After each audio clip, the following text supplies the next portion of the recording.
The following may include subject matters of war, violence, loss, and adult themes, which may not be appropriate for all audiences.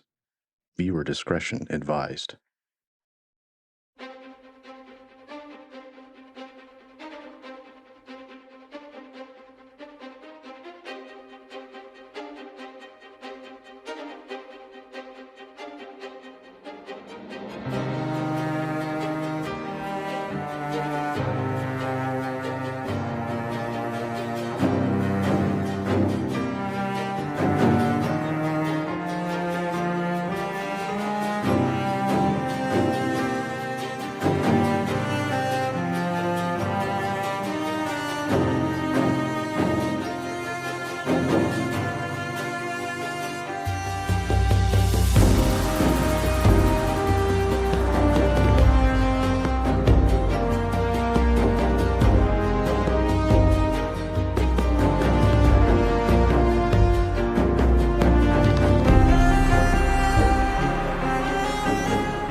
Hey, Faraway friends, here we are once more. Thank you so much for joining us for another installment of Darkeport.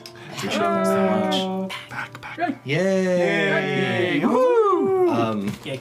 There may or may not be some technical adventures tonight. We will see if the software is cooperating or not. But Courtesy of AWS and its instability. well, it happens. Shots fired. Throwing shade at Amazon Web Services. Fortunately, those are that is not a sponsor of ours. Shout out, not yet. Shout out Well, to not anymore. Shout out to the Chaos crew who are going to be here November 11th. So we're very excited about that. Coming here to make some chaos. To make some chaos. There you go. Rub the 8 ball. It could well be. It could well be.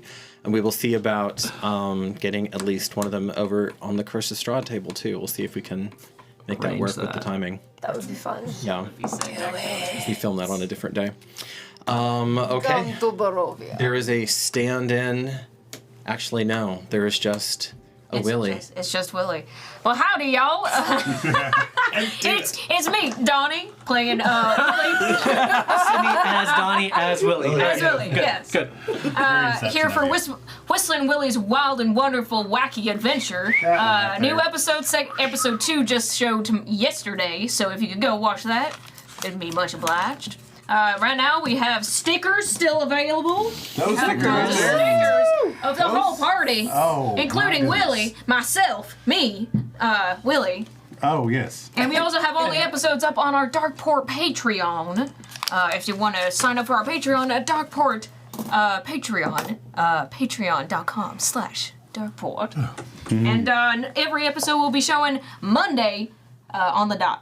So 1 hour. It's really good. Please watch it. How can they get stickers? You can get stickers on through our website in the description below on the episodes. I don't have the website because Donnie, me, doesn't know.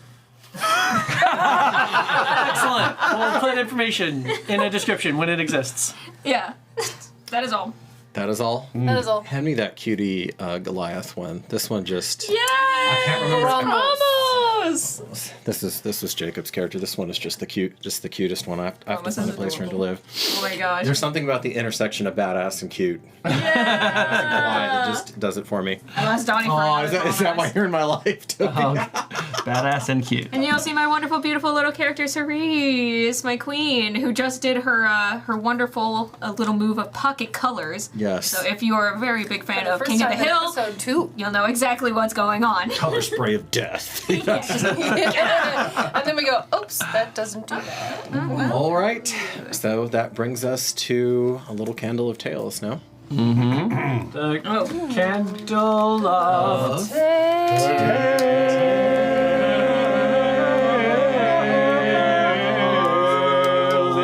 But she's lighting it. We're good. It's a Of slow Tales burn today. brought to us by Briarwood Candles, the incomparable maven of scent over there. Yes, please. Wonderful. Seduction, perfect for Halloween. Just as Or perfect. other things. Lots of Where things other coming Or out. other things. Who's got it tonight? Ready? That would actually be me. I have the journal for everyone, and I hope you enjoy it. You be you.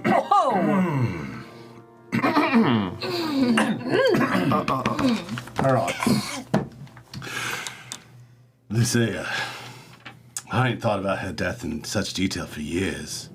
I didn't realize how much I was carrying around until Mitra sat down with me, but now that she has, I'm grateful. It hurt, sure, revisiting that time in my life, but the longing and ache that always accompanied it is lessened by someone who truly understood and simply listened. It gave me clarity and purpose, and trust that the path that before us was correct. Needful pain indeed. Know that the trial is behind us, our own numbers swelling with those looking for truth. I can't help but feel a renewed vigor for what lays ahead. We are going back to Germantum, not in defeat, but not victoriously either. Soon, though, people will start looking at the truth of a whole new light. It feels like rekindling to me as the world begins shaking off the slumber and awaken to a bright, beautiful new world. I remember asking Jason why he kept the truth of Tway hidden when he wielded Concord. He told it was for me to figure out, which irritated the piss out of me, if I'm being honest. But I'll get it now. It simply wasn't the right time, and her message would have been received on deaf ears and closed hearts. But her time has come, and as her emissary, I will honor her the best way I know how, with the truth. Thank you, Mitra, for reminding me of the needful pain. You may never realize how much it meant to me. Thank you, Titus, for never doubting a simple pig farmer, even when he was constantly doubting himself. And now, I can honestly say, thank you, Jason, for making me figure it out on my own. Nice. Yeah. That's pretty good. Yeah, that is. Speaking of, who is MVP from last week? Is that later? Who is it? You thought you'd get out of that one, huh? This was honestly the toughest one. So y'all, guys are killing me. You've got to vote so that I don't have to do these damn Triple tie tiebreakers. break we had to go through. These damn tiebreakers. And originally I was going to give it to Marcus because that's a miracle, Right. and we've been building up the entire time. Jesus. Corey, your point, the reasons that you cited though for voting for Mitra actually did sway me. Oh. So I'm glad you did. I'm glad you wrote those down. So as a very close tiebreak, I'm going to give it to Mitra. Yay! Thank you. Yeah. Otherwise, I would have cried on stream. Go read the comment. Corey's comment. It was quite insightful. It was Randy, needful. It was needful. I'm gonna easily give you inspiration for that scene though. Yeah. Yeah, for that was an excellent scene. Not from heaven. So And I have a pretty high bar for inspiration at this table, especially this deep into the campaign. Because a lot of times they'll say that's just you. Can I that's just advocate you for doing your one? job." Yeah. I missed it. I forgot. We almost forgot about it. But the chess scene, my nature's trickster. I convinced the outcome of the. Maybe I didn't. I don't know. I influenced the outcome of potentially the future with my subtlety and trickery. That was very good, but we are far past that now. Statute of limitation. Too cold. Probably if you'd advocated for it even the session after, I'd say yes. Okay. Alrighty. One Okay. of those things, though. Remember that. So we ended with the rosy fingers of dawn, I believe, beginning to stretch forth for the new day. How much sleep do we actually get? How much sleep do you think your characters were going to get that night? Rosenia, you basically didn't sleep. There was stuff happening all night long. She was on alert anyway. Yeah. I'm going to say she didn't. I got sleep. And I wanted to keep an eye out for whenever Rosenia was like available, not dealing with Lucretia stuff and camp stuff. That window is probably come and gone now. I spent 2 hours and then I went to sleep after my you leg went to sleep. out. So you got sleep. Went on the first watch, but then once I figured everything was figured out, You went back to sleep. restlessly, but I slept. Grip, did you sleep or are you willing? No, I'm willing to wait. Okay. I don't want to do too much time traveling because we have a bad tendency of doing that. We can just say we had a conversation. I'm person number one to do that. But no, if it's important enough for you to stay up, I want to game that out. So when would this have been? Whenever it would seem like I could not interrupt, but like she's obviously doing stuff for Lady Lucretia, and Constantly. that is just going As to a be retcon or like moving forward? That's what I'm asking. Because either one I think would work. That's what I'm asking. So as a retcon or moving forward? Sorry, I asked the question as a retcon or moving forward. Yeah.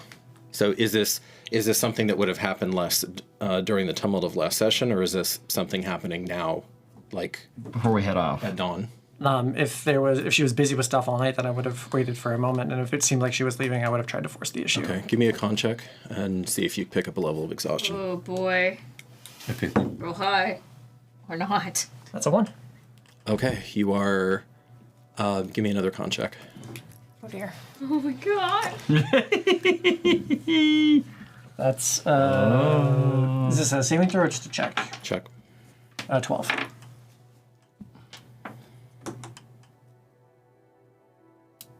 Who's watching Grip the most closely? Probably me. Not me. I'm off in a column fruit bush. That's true. Okay. So, Mitra, you hear, and you see, you don't think anyone else is supposed to be able to hear this, but it's one of those moments where everything else is like very still, and all this hubbub and beehive of activity is stopped, and you hear, boy, I gotcha. And Mac is hovering right next to Grip as he sleeps, watching him. and not just like obsessive. Yes, there is some obsessive watching him, but he is also looking around to make sure that Grip Stop doesn't petting his get hair. attacked. Not yet. Okay. Pacing. That has not been appropriately modeled for him yet. Pacing Okay. around. Okay, cool. So, Interesting. the Frankus begins to pull up to the dock. There is a second ship right behind it.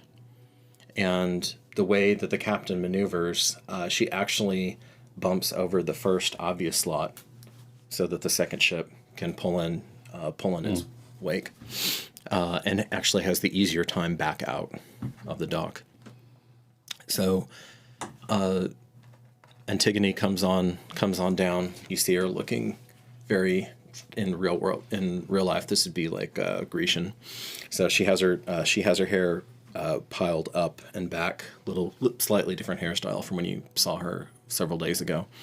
The kind of mountain of man, Brixus, the combat Santa Claus, is accompanying her. Devon runs over. Antigone! Oh, hey, darling. He runs fast. Yeah, and she Good to see you. She grabs you Good to see you. and she kind of wiggles. She kind of flings you around a little bit, and then puts you down. You made it. Well, that's a wonderful thing. Oh my stars and garters! Look at all this activity over here. And she's saying, you didn't get mixed up in that, did you? As some poor bastard loses his hand for theft. Oh no. Yeah, what's going on? Awesome. Yep. That's right. We have a few new friends. And by friends, do you mean that oversized platoon over there? But wait, you don't have to deal with the Spaz, the unicorn. He and Titus took off. Your lord took off? He needed to get back to Geramentum, and Spes can ride. Is Marcus okay? Oh, yeah. Whew. All right. Everyone else is good. That's kind of a miracle. For now, we need to get out of here, because who knows, Well, about that, so I have some new friends for you to meet, too. And you see a short, wiry man sitting on top of the deck, just before his gangplank, and on the ship that had pulled in behind her. She says, "Who's in charge, Devon?" That would be Actually, why don't you just gather whoever the fellowship is around right now, right, darling? Yeah. I'll fill them in right quick. I don't think Mama Carinaos is going to be setting foot on this dock. Using my hands. All fellowship, come to the plank! Okay, now in a world without any electronic enhancement, heads snap around. A couple people draw down on you as soon as they hear that. Because people are currently being mutilated and executed, so things are rather tense in the camp. Make a persuasion check, and let me make sure that nobody hates the cut of your jib. Maybe. That will be a 12. High enough. Okay. High enough. As combat commences. And she's like, maybe just, run. You do that real quick, too. I'll be here, I promise. I'm not going anywhere. He's right. He's right. Sorry. It's okay. He goes around and... Okay, that gets you up, and you're first... As your eyes flick open, Grip, your very first sight is of Macarius over you, and you kind of caught him off guard. So he's like, "Whoa!"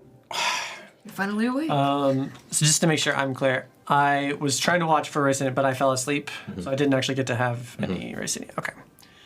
And then I recognize Macarius is in my, and I would like to assess the state if he was just like trying to keep guard on me, or if he's being a creeper. Make a insight roll.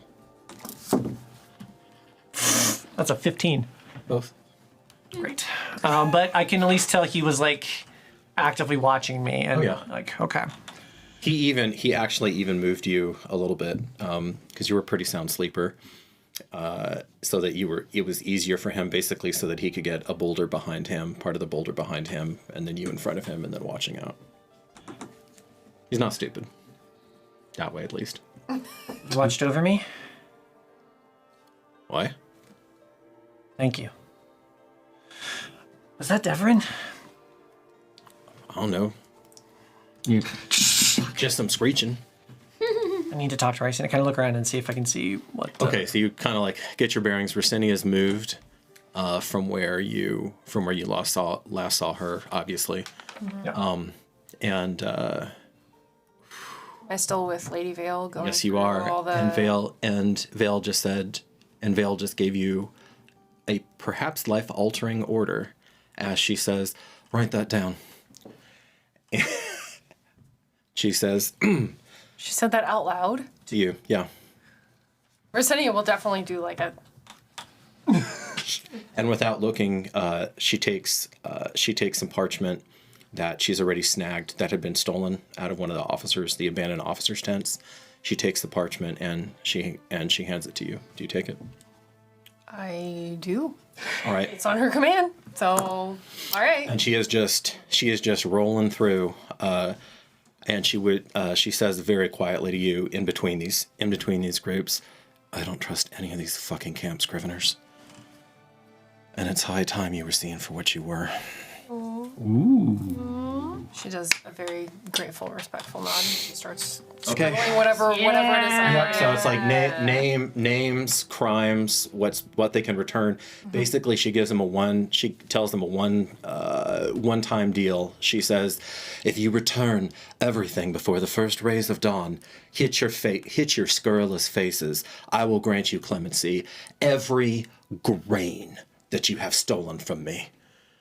And so there is a scrambling going on right now as all of this loot, a lot of it, just starts materializing out of tents. Bad in the camp.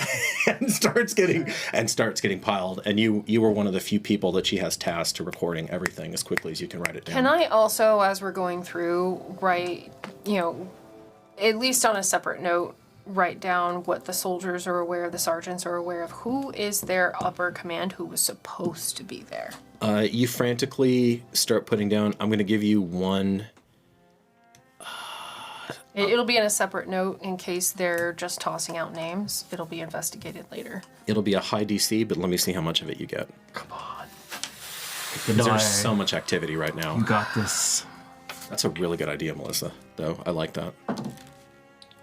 Ooh. That's, what was it again?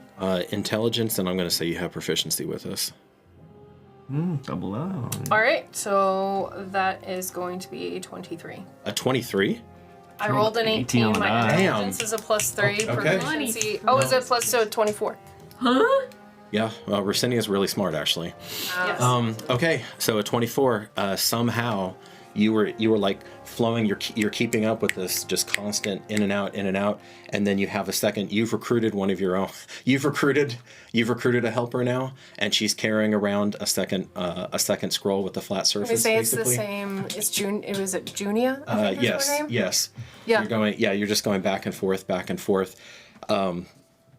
And so Grip, this is how, and of course your shadows insisted on coming with you. So you see Grip and Macarius cutting through. Vale feels Grip, and you see her head whip around. And as soon as a very respectful bow, and then I'll realize that he's not doing. I'll hit him and get him to bow. And she crooks one figure for you, and you can feel that you are allowed to come. He is to stay. As they're Just to walking make sure toward- that he knows. I'll stay here. Make a persuasion As they're check. walking towards, I'm gonna lean in and whisper to her that the gladiator was actually helping us. 17. 17. Nice.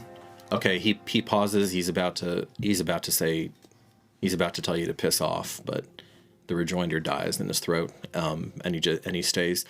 She says, "Did I catch it correctly, or that one was manumitted?" Manumitted and assisted us against the Templars. All right, then no one here has any claim to him anymore as property. Good. That simplifies things. Speak. Imperatrix Lucretia Tarquinia. I apologize for interrupting your work. I beg a moment of counsel with your major doma. You have a spark inside of you now. And I'm gonna look at her as this is because of you. It's just on his face.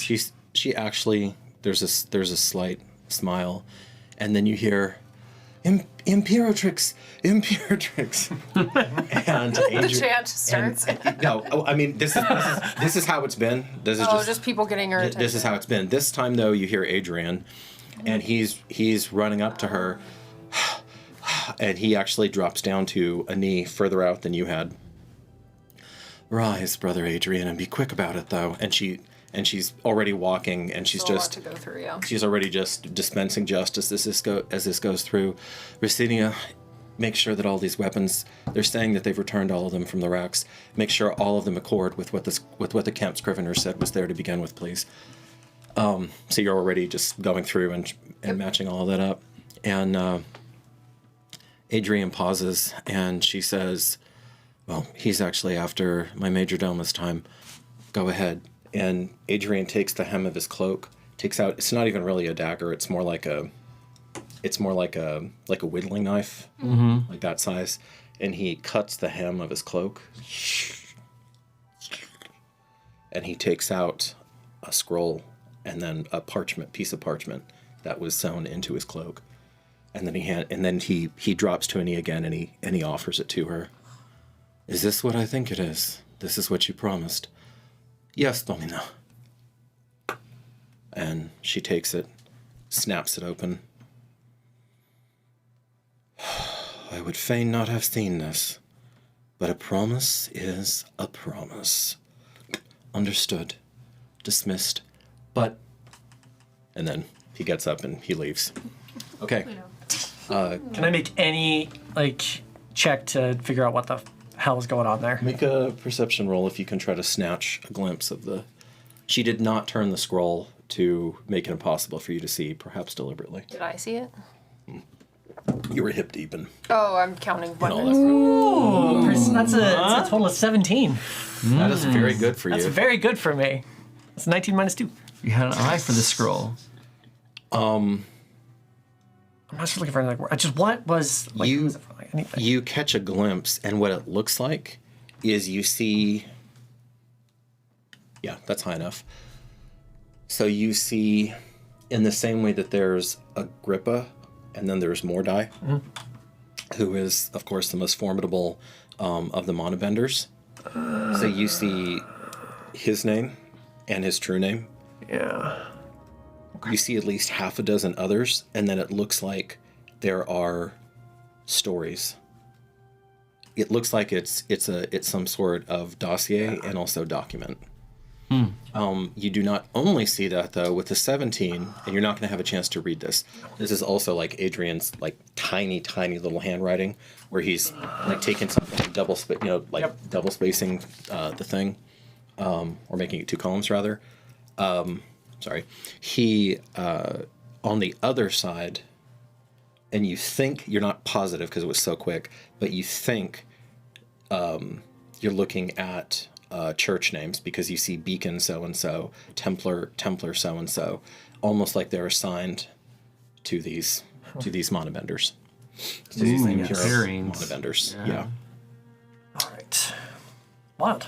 Okay, and you catch Ricinia, Members of the church, probably. and you see her just hip deep in this stuff, handling it with the 24 masterfully, honestly. Probably In the tent. And Grip comes up to you. Workers. Hey, Ricinia. Sorry, I know you're busy. I just wanted to talk to you for a minute. She's probably still counting. Yeah. I have a moment. She's dividing her attention a little Just bit. You're having to right now. That was so cool. You did that thing you did. That was real. We need to talk about that. But so, as I see it, you're probably the most important person in the city right now, and we need your help, more than you already have. There's some stuff we need up in Germantum. We need a diamond, and we need to start establishing Slow down. trade. The Frankus. You know the people who brought us here? The ship. They're yeah, coming I to do. pick us up. They're probably here already.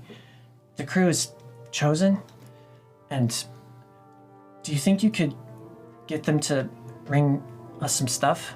Could you help us get some stuff, and then when they come back down, get them to bring it back to us? Maybe you could write me a letter, with the stuff that's been going on, so I can know more about the politics and the movement and stuff, and you can keep me informed of what's going on. And maybe we could send down some I know the kids can make ale and stuff like that, and we could start it's a trade route.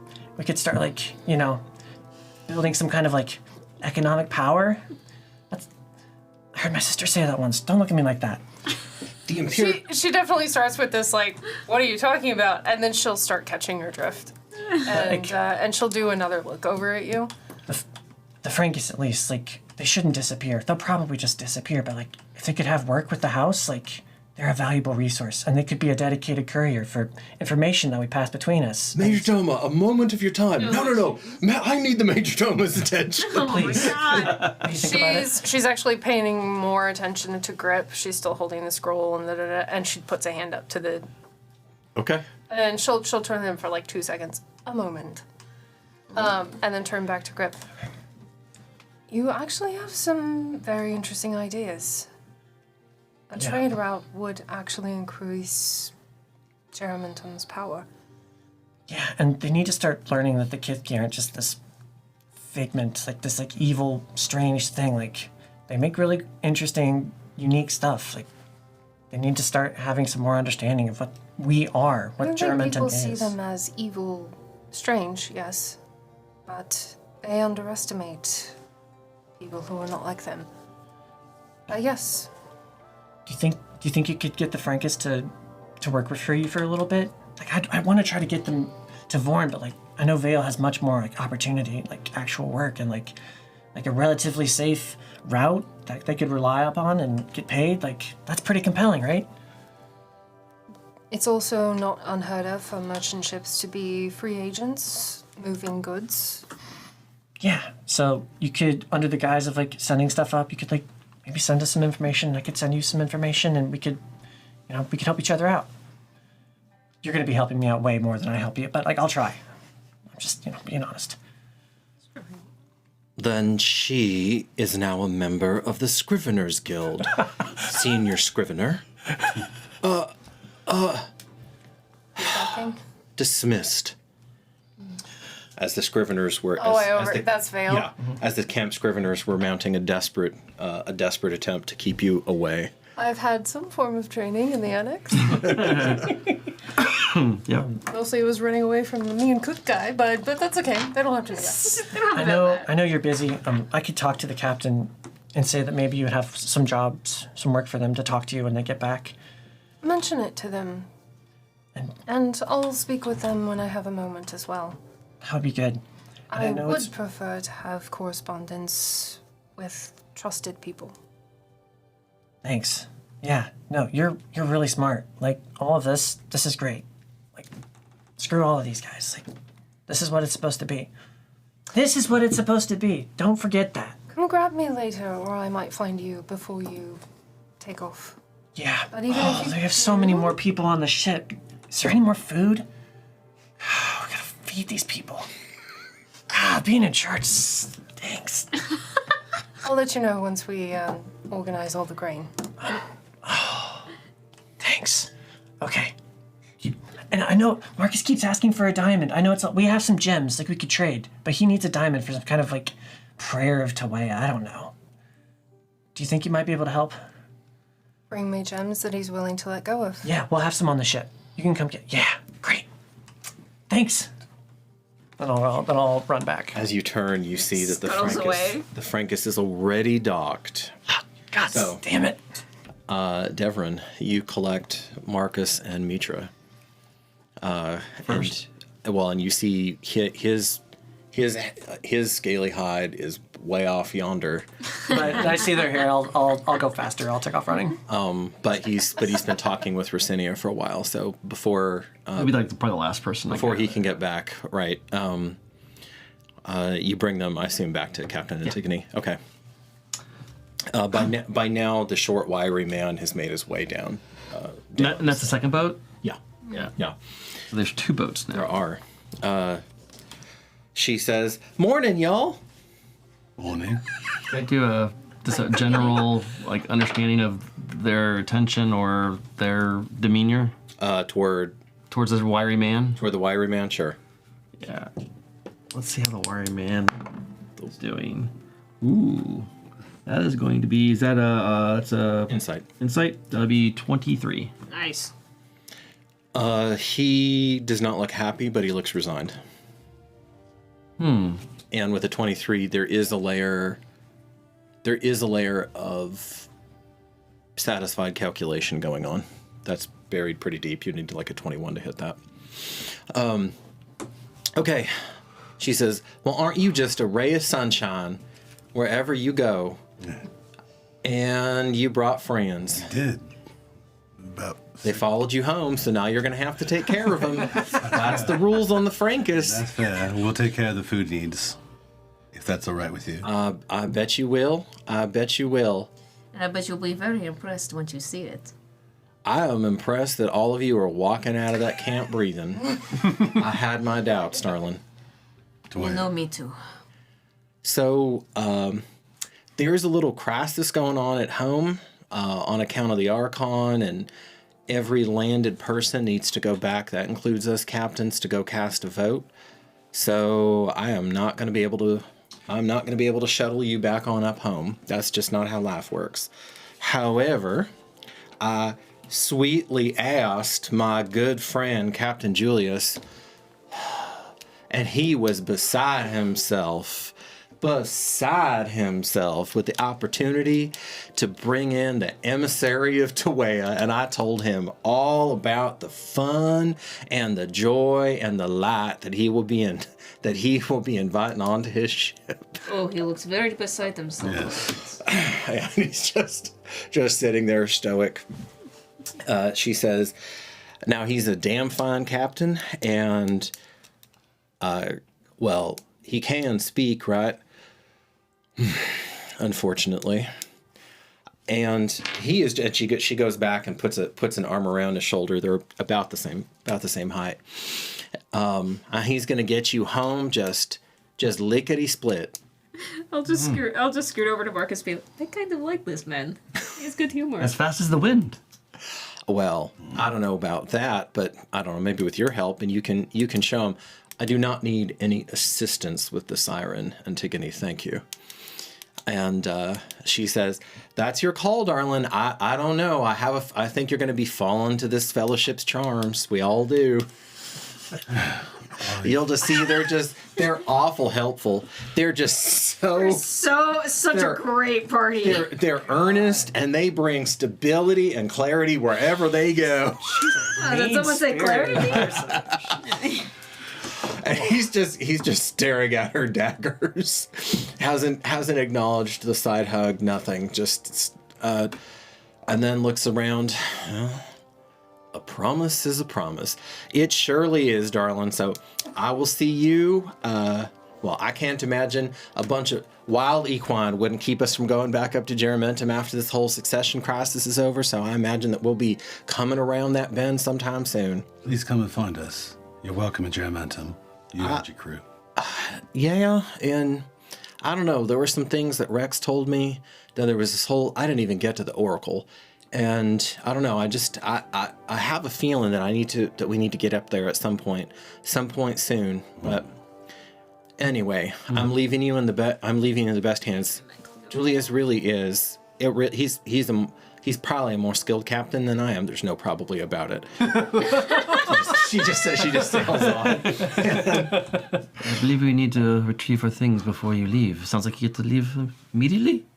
Well, you left. I guess some of you did leave some things on there. All right, because most of it you deposited at the tent. I know we didn't get into that much detail about it, but most of it's at the tent, so most of it's on you. But she said, well, if you have any knickknacks or bric-a-brac or any of that sort of thing, or any gewgaws or anything along those lines, doodads. Well, thank you, Meech. You know, sometimes you've got to hear doodads because it kind of gets to a different part of your mind as opposed to gewgaws. Not everybody really gets that. My personal favorite is bric-a-brac, but anyway, I'm just an encyclopedia for you. you. I don't even know what that word is, darling, but I appreciate that for you, and I'm sure you do. And so I want you to just run on up, Devrin, and just grab whatever you. Well, okay. I'll follow him. I'll get my Kid is, and there that kid is gone. Look at him go. Have I made it back yet? Now you're running up. Well, darling, you were just flush. Look at you, gold and green and red in the face now. I wanted to talk to you. Who's this?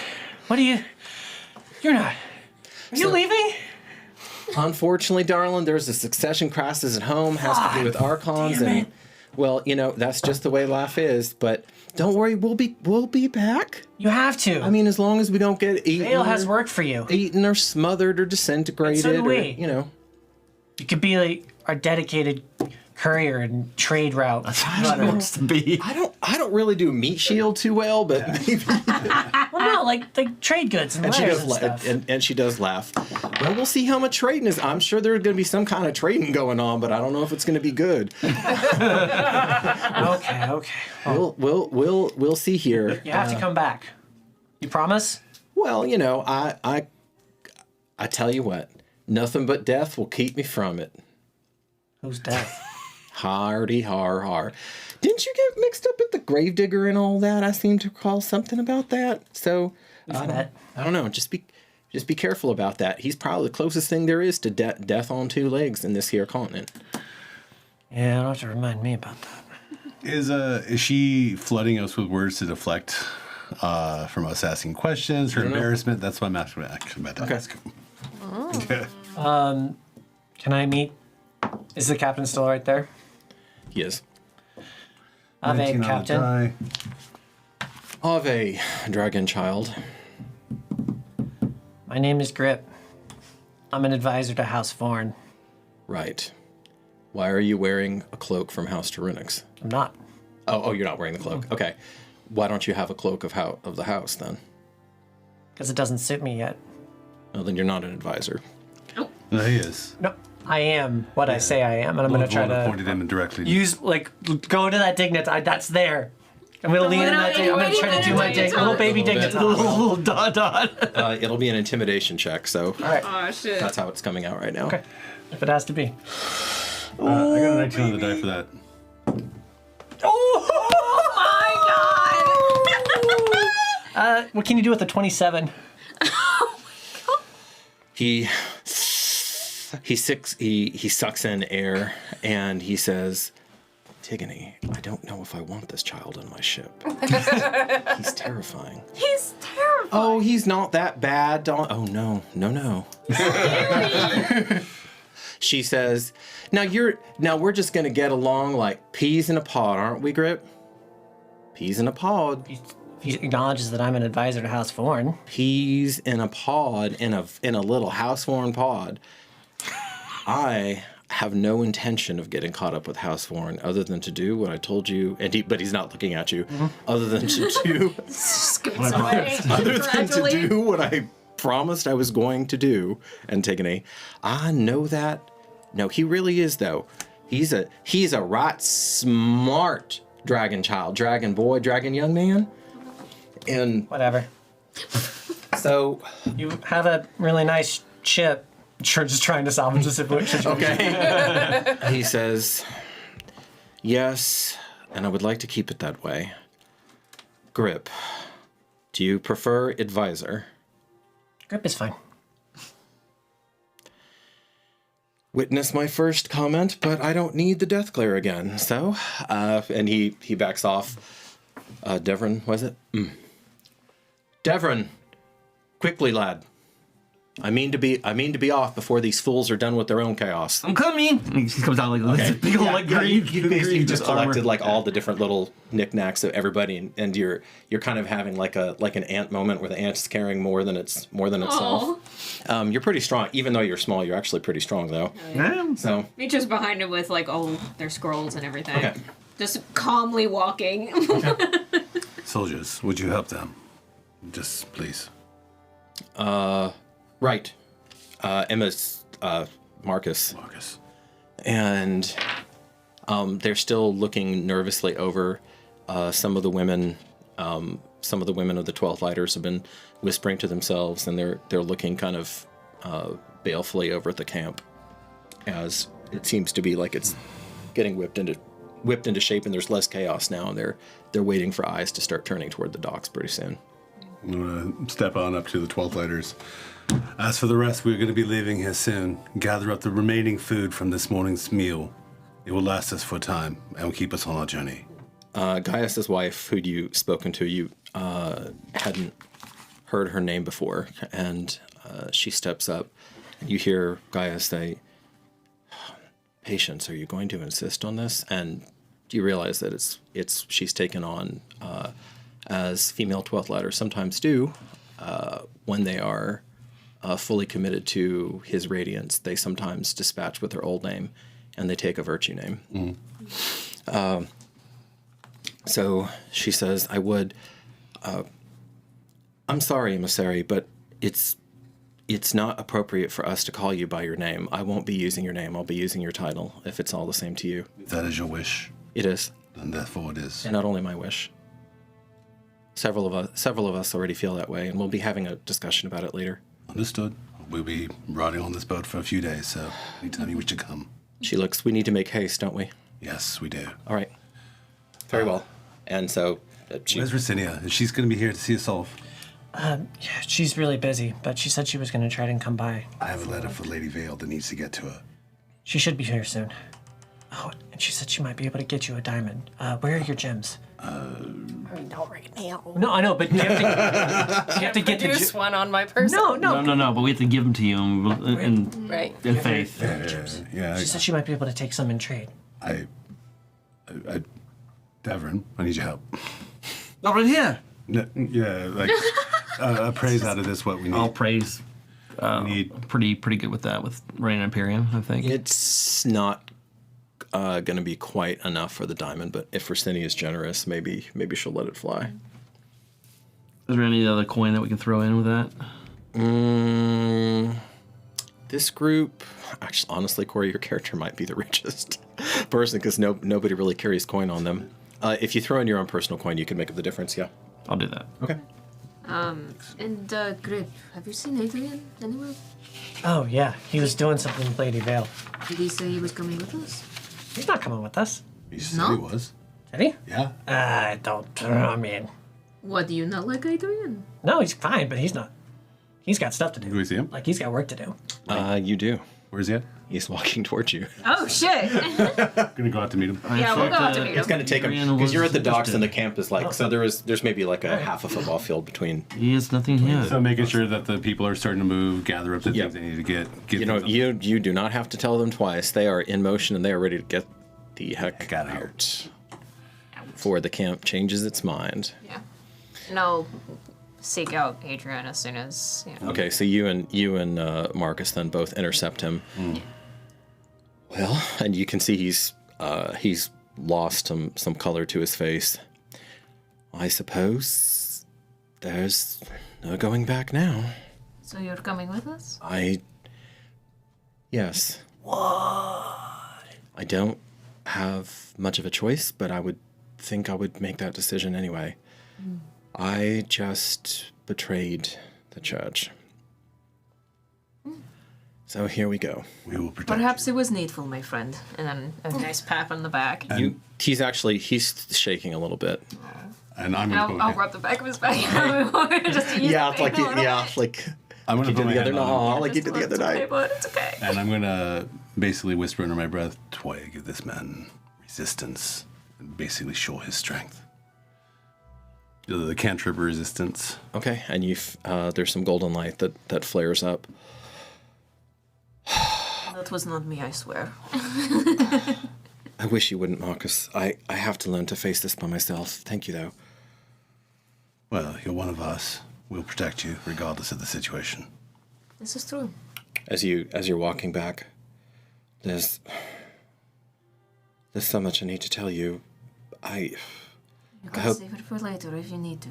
I hope you feel the same way after I just want to get everything off my chest. And we will be a willing ear to listen. The first thing, though, the hardest thing, I didn't know if she would even let me. If Lady Vale and the Imperatrix would even let me deliver that to her or not. I guess she's in a good mood, kind of. Very with impressive rapidity, everything gets taken off of the Frankus, and How big is the other crew over there? I mean, just actually, you know what? It is. I was going to say it's a slightly smaller ship. It's not. It's designed a little bit differently. So have I seen this type of ship before? it's made that ship, the Siren, is made for. Even though it can get into deep waters, it's mainly made for coast. Yep. For the coast, and so it's doesn't have as deep of a bottom, and the storage on it is not as extensive. So it has the length, and it has very nice lines actually.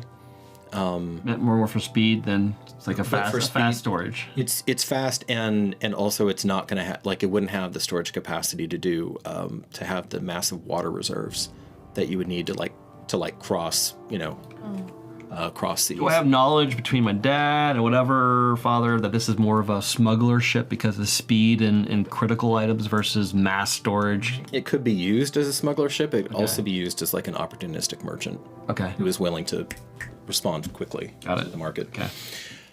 Okay. And at this point, Captain Julius has gone back up, and in his just no nonsense way, he's telling that he is affirming for the crew. Yes, there will be chosen. Yes, there will be well workers. Yes, there will be chaos. Yes, we will survive. Yes, we have to go to Germentum.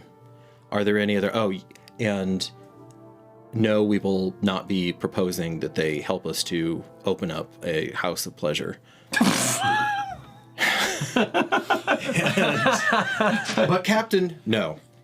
No. But you said yes 5 times that... No. Stop. I don't think the Kithki would mind that. Kithki. Oh, right. The little people that are in Germentum. They are quite open-minded. I actually have been to Germentum before, but it was a while ago. I wasn't even captain of the Siren at that point. I wonder how it's changed. You shall see. That part I'm legitimately curious about. Do we have everyone then? I look around. We're waiting for one person to see if she's going to show up. And I'm looking around for Ricinia.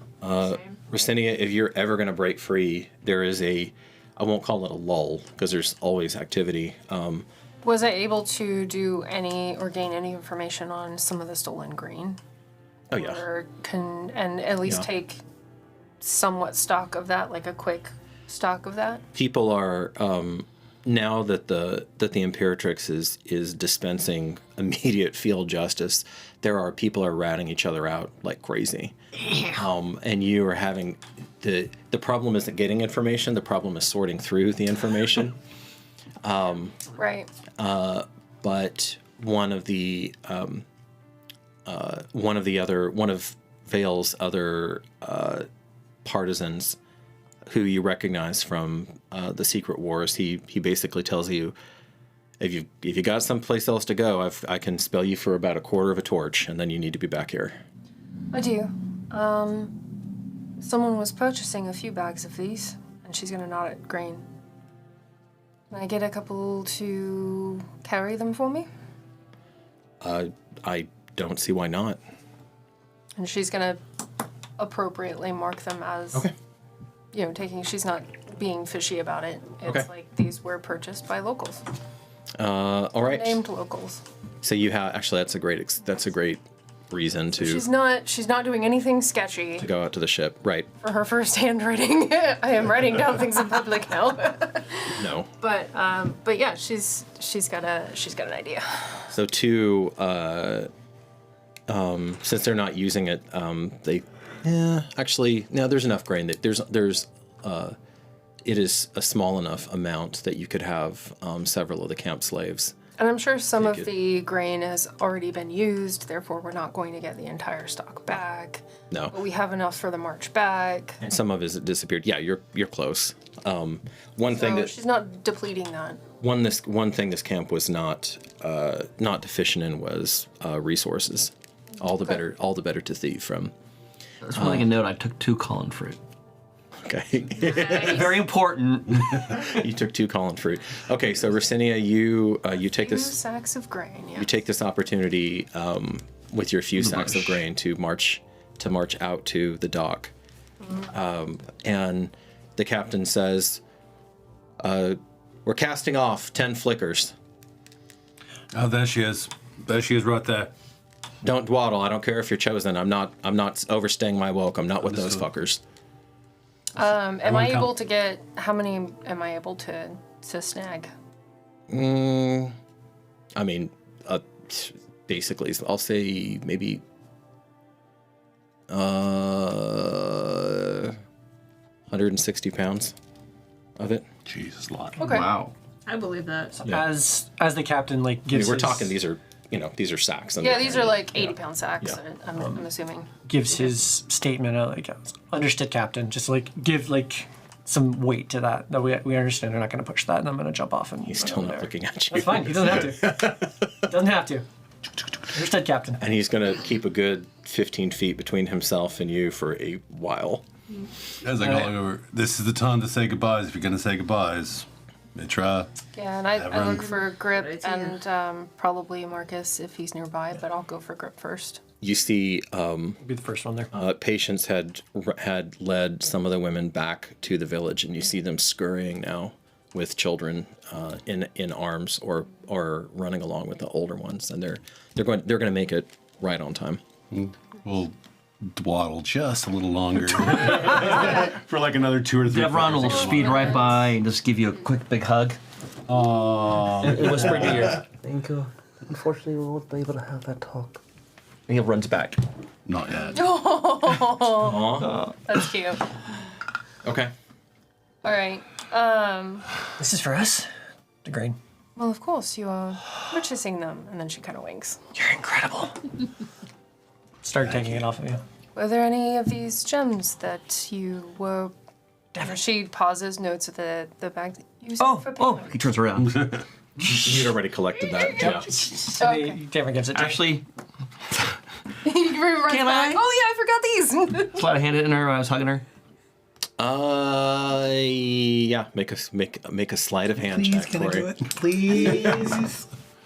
Corey was making a point that he doesn't get to do sleight of 23. hand very often. Yeah. So okay, Rossini, you didn't even feel it, and then you're like gems, and She has it on, huh? and then you hear He's all sneaky about it, then he yells at it. So awesome. I love it. very different. All right. And then you hear the clank of gemstones. Oh, yes, you already gave me payment. Ooh, what is this contraband that we're doing here? We have a lot more people coming. Figured And they she might need something to dismisses eat. the slaves that carry Okay. it pretty much as soon as we get there. They So before the... they give you a quick half bow, and then they get the hell away from these crazy chosen people Right? and the deserters who somehow are not being put to the sword. Right? Is there anybody around that can overhear? She doesn't have to do the whole, like, speaking in code of, you paid for these. Not in that particular moment, no. I mean, everybody is like hauling off, and there is a good deal of pandemonium as 60 some odd additional people are trying to get onto the sleek siren. Shit. It was about 60 people. Oh, so it's 60 more people. I'm just like, oh shit. No, they could not fit. No, Yeah. you'd have to leave people behind then. The ship is going to be riding low, and people are going to be stacked on riding top of ship. each other. It's going to be crowded. But we've got more food now. It's going to be cozy I on was the way able up there. to procure these for you. I hope that will help. Thank you. Truly. The Frankus is gonna have to leave. They're not I about- assume so, with another ship being about a succession crisis in Makaria. I'm not really sure. Did they say where they were going? Makaria, back home. That's what I Yeah, she's a captain, so she has a think vote. about a succession crisis, and she has to be there to vote. I will find come a back. way to deliver the requested items to you. Thank you. You'll keep And then she's gonna pull out a scroll Requested and items, hand it to you. guys. Read it later. I will. No, that. And he's gonna give you like a respectful bow and acknowledgement. As I reach into my own sack, from Lord Vale or Lord Vaughan to Lady Vale. I saw he did leave rather quickly. You had to She'll go. stuff that away. Well, this is it. Thank you so much for being with us. Thank you so much for taking part in our protection and everything else you've done. I hope to see Very you. welcome. I hope to see you again in Germantum in friendly terms. Back Friendly to the captain terms would sees be getting good. antsy. We gotta go. We have to go. Stay alive. Get out of here fast. I'll reach out and do kind of like the whole warrior's handshake kind of deal. And I'll keep in touch. I will. We'll exchange notes. I'm sorry we didn't get a chance to speak earlier. No, it's fine. Have fun with your new Scholar job. to scholar, I would love to learn from you. Quite a bit. Feeling is mutual. Right, I'm gonna give you a hug. She kind of was like, oh, right. Kind of like fatherly to daughterly kind of feel. It was like that split second of like surprise, and then she hugs back. Right, we'll go. Let's go. Be safe. Good luck. Give our best to your lady. Will do. Onward, onward, onward. And then she turns around and goes back. Now, ladies and gentlemen. On our way. We're coming. Right. The planks go. Literally. Gotta run and jump. And, all right. Y'all be sure to ride if you can, but I can't read, so it's okay. And And Antigone is waving to all as the Frankus did not have to wait to cross deck, and so she's already off. And thanks for help with our pup. Anytime. Thanks for getting us down here safely. And home. And home. And Ricinia, you walk back to a new day over at the camp. And that fun continues. And that fun continues, and probably by about high sun, she is pulling, because she is not wasting time. She is fully taking command of the Legion, pulling up stakes, and they are marching back to Leptis Regium. She'll oversee organization, I'm sure. And Lucretia Tarquinia your lady refuses to answer anyone's question about whether or not she's going to stop at the walls of the city or march into the city. She has some time to think about that. She doesn't have to answer it. You gotta do all the paperwork stuff. I like the idea of I'll just field and basically not give her time to answer, knowing she doesn't want to. Right. Be like, that is not your concern. Your concern is packing up what's here. And marching. And you have you're going to have a running, basically a running brawl slash. This is a crude way to put it, but I think it conveys what I want. A running brawl slash bitch fest with the Scriveners, with the camp Scriveners, as they try to they're not dumb enough to like outwardly try to demean you, but they try to undermine you subtly and in not so subtle ways, and then that goes back and forth with them. I have a feeling that by the time you get back to Leptis Regium, they'll have made their peace. That she has installed you on top of them, because frankly, right now, like she said, she has to figure out which one of them were in on this theft and which one of them weren't. And she will actually probably spend some time with them. Oh yeah, no, I mean you're gonna be good friends. We're gonna be really good friends. Such good friends. All right, the siren. The siren begins to head north with a little bit less alacrity than she's used to moving with.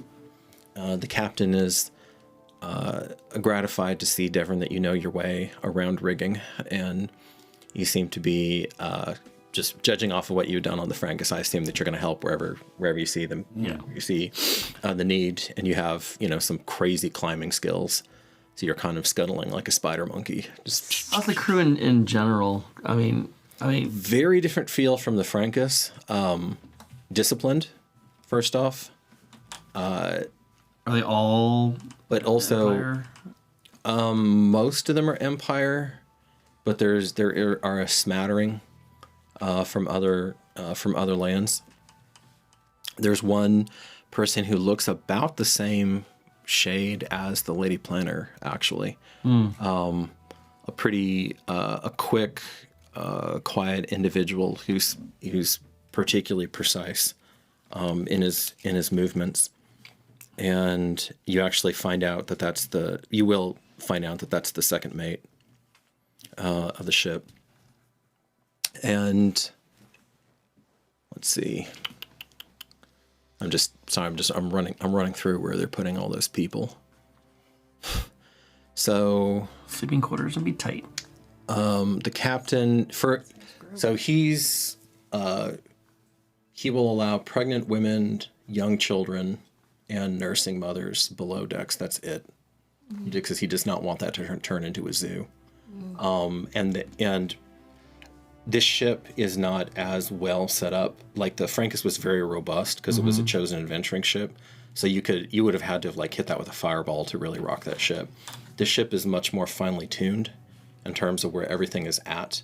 Like, it's still secure, but again, it's not made to weather like an open storm, storm or open seas. Right. So it's kind of more delicately set up below decks.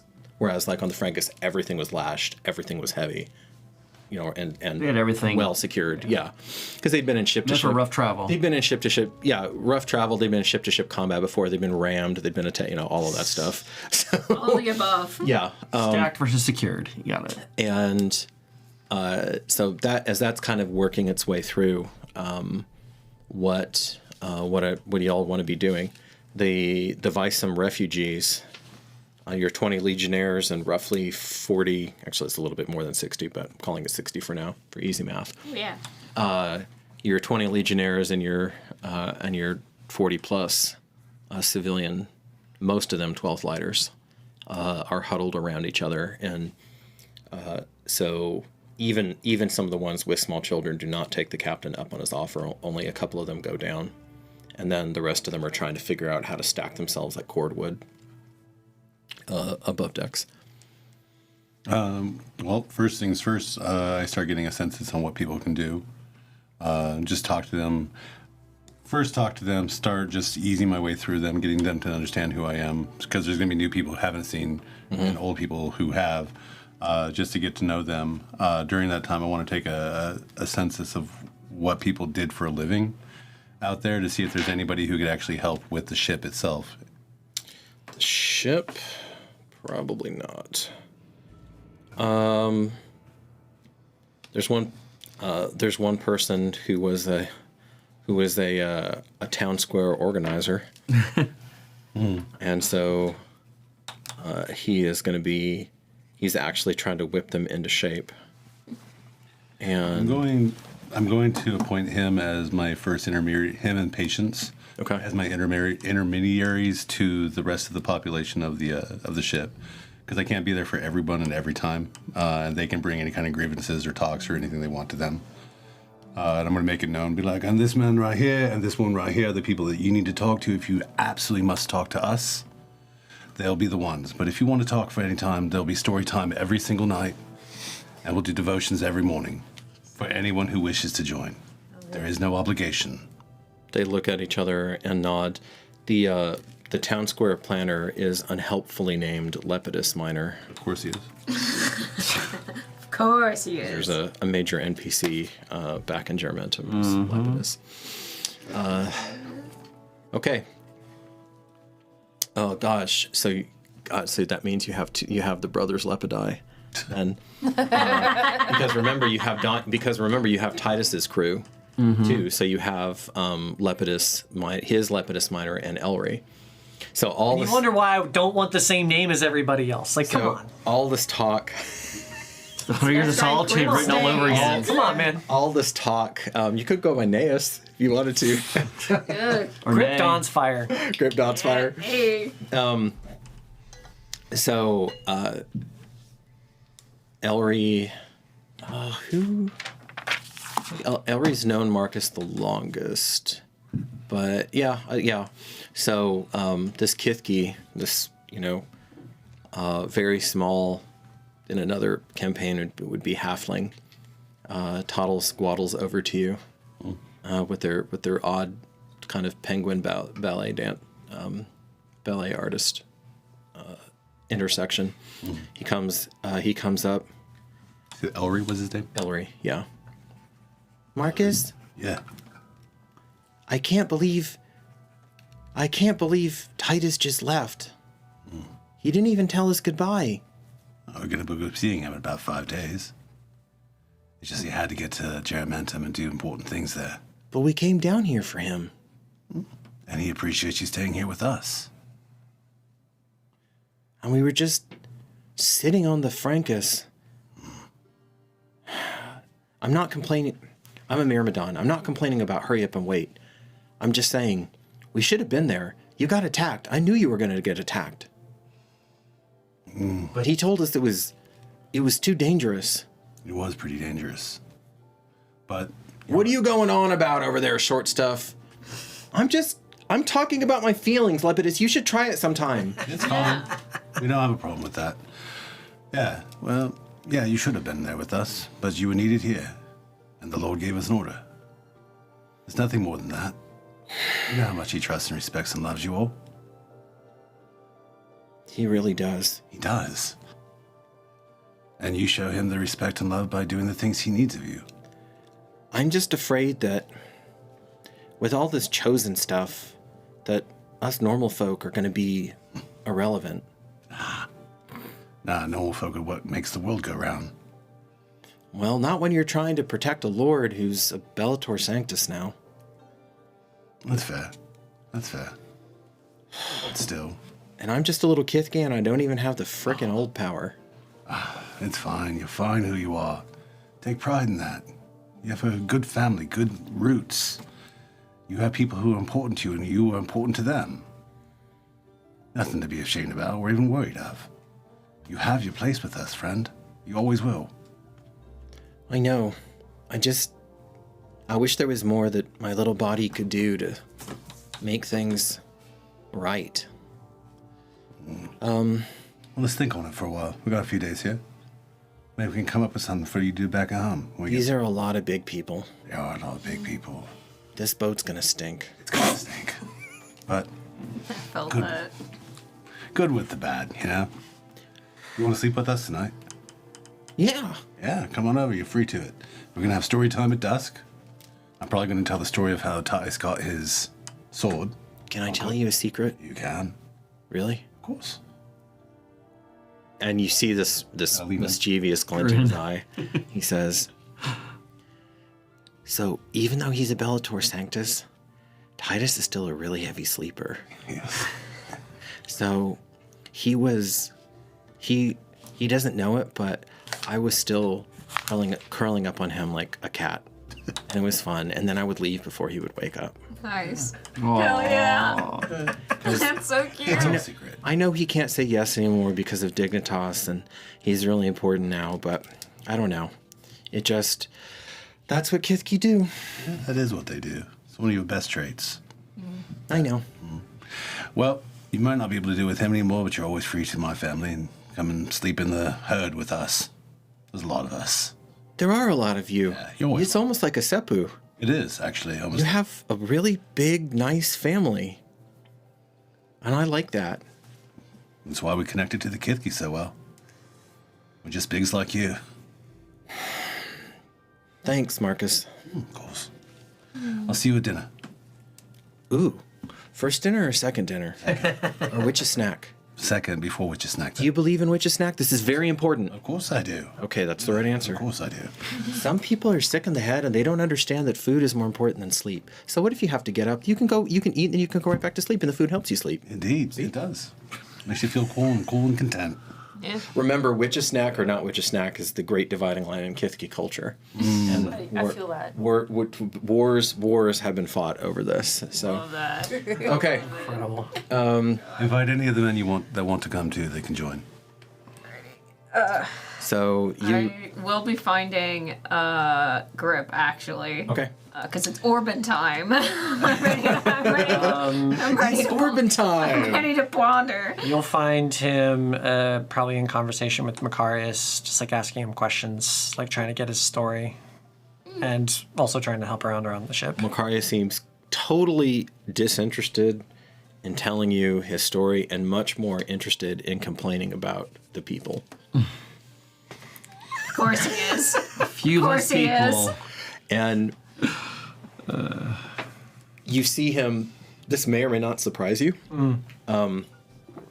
He has perched up on the railing dangerously, Of course. and he has taken off different pieces of this actually very nicely wrought leather armor, and it's modular.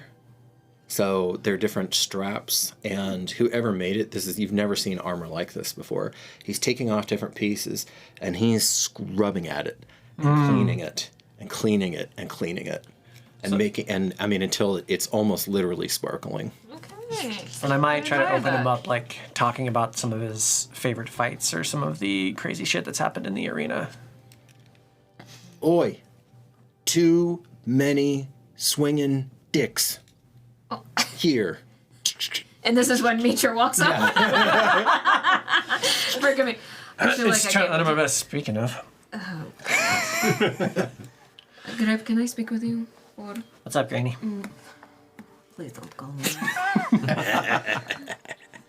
And I'll kind of like separate myself. And I'll go. You remember that stone that we found? A while Oh. ago, super dark, creepy. Yeah, Do you the weird evil rock that took over my mind. Yeah, it's hard to forget. Well, took over your mind, but gave me something. Right, because of Death Tamer will or whatever. Well, or just granny powers according to you. Now you get it. Yeah, what about it? Can you watch over me? You're not gonna. I am. I'm the wrong You're person. It was for me. Where's You're the most powerful Hey. person here. I mean, obviously, but you know, I've got my use. Like, I'm a hammer, not a nail. Yes, but It was Wesa and that crystal she had. Whatever happened to that? Do you know who has that? probably different. We should find it. She was able to use it to bring me back in some way. I don't think I'll be able to help you. Marcus is the next best option, and that's not Well, Great. Marcus would dissuade me from even doing this in the first yeah, place. that's one of the smarter things he would say. I mean, I want to know more. I do. Can it wait until you're back with Trisley? I don't think this can wait. Why? I told Marcus and Titus this already, but I feel like something awful is happening right now in Jaramentum. I don't know what's happening. Is that why Titus left? Probably. Maybe. He was probably going to leave before I even said anything. Maybe he sensed it too. Maybe Concord did. And you think this stone will help you? Possibly. It's given me something very useful, actually. And you think it can give you something else? What is it that you want? What would be more useful? Just like anything? That's... Well, this is the I don't think the snag juice is Nikolai. worth the squeeze, as they say. Out over table, I got dark vision for those who forgot. No. And it's very helpful. No, it was the thing. But, It was the thing. But I just... All right. Here, let me put this in terms that will make more sense. Is it needful? And like putting like special emphasis on that word. You motherfucker. Asshole. Yeah, he's hitting below the belt now. Damn. He using my shit against me. Anything is needful. Oh my god. Is that an answer? Can you just... I really want to look at the stone grip, please. Just watch over me for 2 seconds, and if you feel like you can't handle it with your big old dragon skills, then go get Marcus. He seems a little preoccupied. No. We can... No. Either he's watching, or we can't. You're too important. Did you want to go in with me? I mean... It could be fun. I could spill some secrets, maybe. Because I think that Julie and Antigone had a little something going on. Oh, I mean, cool. Good for them. This is such a bad idea, Mitra. It is a bad idea, but... Then why do you want to do it? Why am I the voice of reason here? I was waiting for that. What is happening? This is the There's a wise one here. This is the This complete what opposite. Dignitas says? This is the complete this opposite is reaction like that I thought. Who are you? Oh, Who are you right now? Just swap bodies. I thought you would be the most supportive out of everyone here. yeah, but if you start trying to kill us, that's going to be a problem for us. Heads are lifting up and looking over when you say, if you start trying to kill us. And then I'll kind of feel like, Sorry. well, if anything happens, you have permission to kill me. And I will give you that permission. And I just look at Max like, You've gone just far enough away that he can pretend not to be hearing like all this, but when he heard kill, Wow. you see the He's gleam like, in his huh? eye and the knife He's is out. perked up and everything. if something happens to you, Trisley's never going to forgive me. She'll understand. The cycle is forever. Until, the bonds Alright. of my insides will go to the stars, live forever. So just talking at the same under my breath, but like knowing Matt can hear me. All right, this one says that if something goes wrong, we can kill her.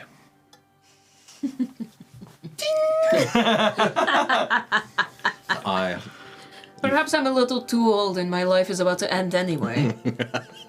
This is so And I'll go to like a place that's away from like everybody and someone. Space is at a premium right now. Yeah, or it's somewhere where there would maybe be least amount of casualties.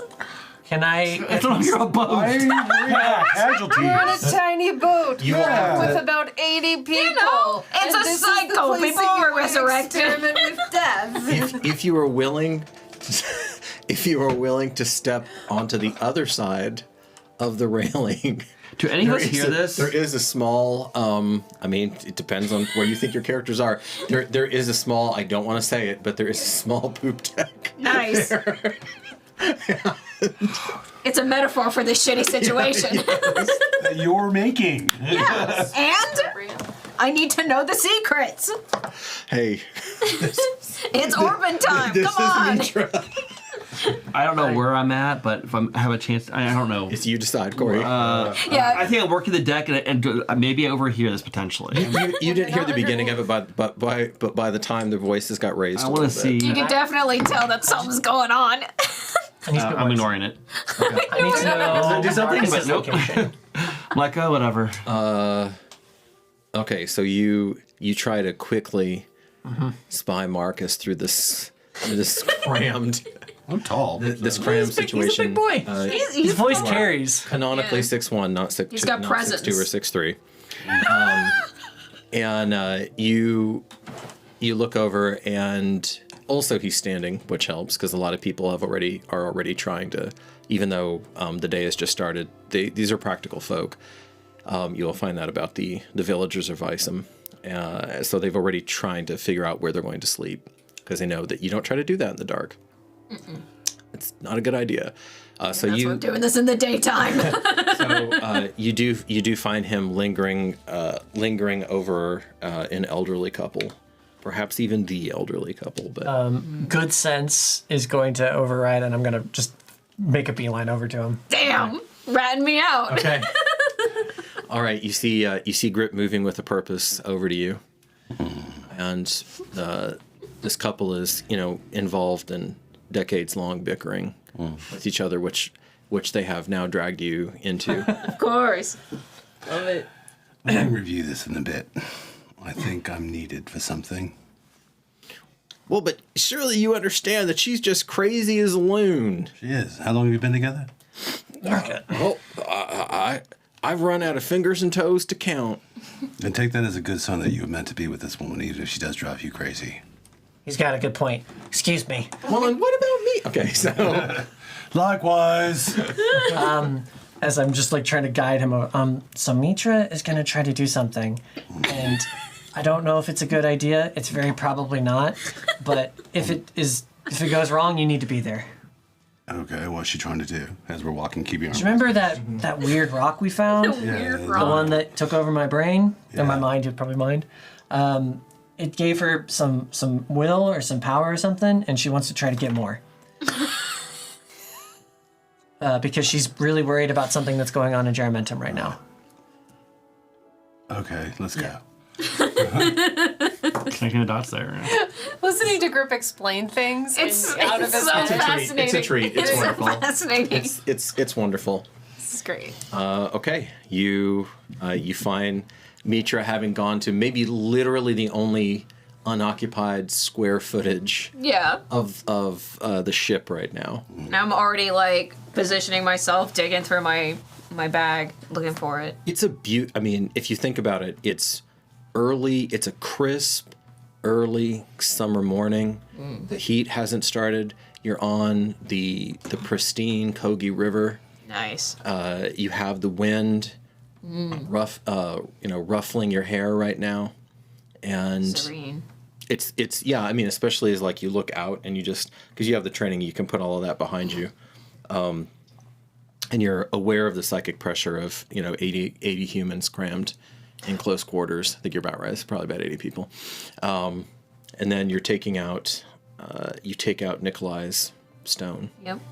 His little necromancy stone. His nasty Demon heart. Nasty, perhaps- gross ass stone. or perhaps Scapio stone might be a better way.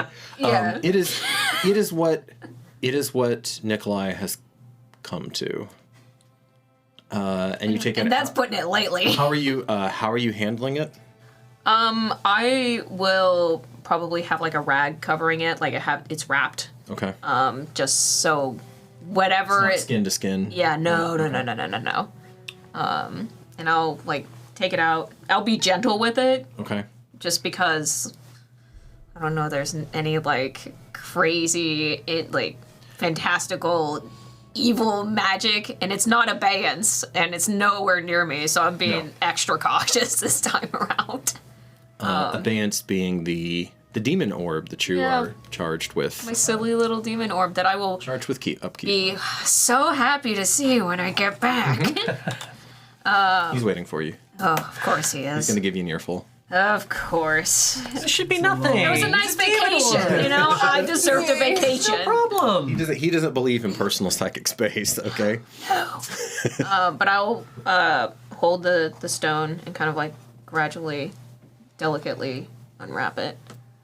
And I will hold it. I will wait to see if I see Grip around. Grip comes back, and then you hear the heavy tread of Marcus's boots on the... Did not. Sure he did. Thank you, Grip. I appreciate the candor. Yeah. So, Mitra. You're not climbing over the railing No. to fall. Okay. No. All right. So, Mitra, The fucking dad voice. tell me what you're working on here. Nikolai Stone gave me something, a bit of clarity that I didn't expect. Define clarity. Clarity and an openness of my mind. Mm-hmm. Never experienced it before, and felt like Loyadar was there, hand on my shoulder, but guiding me through this. I just want some insurance.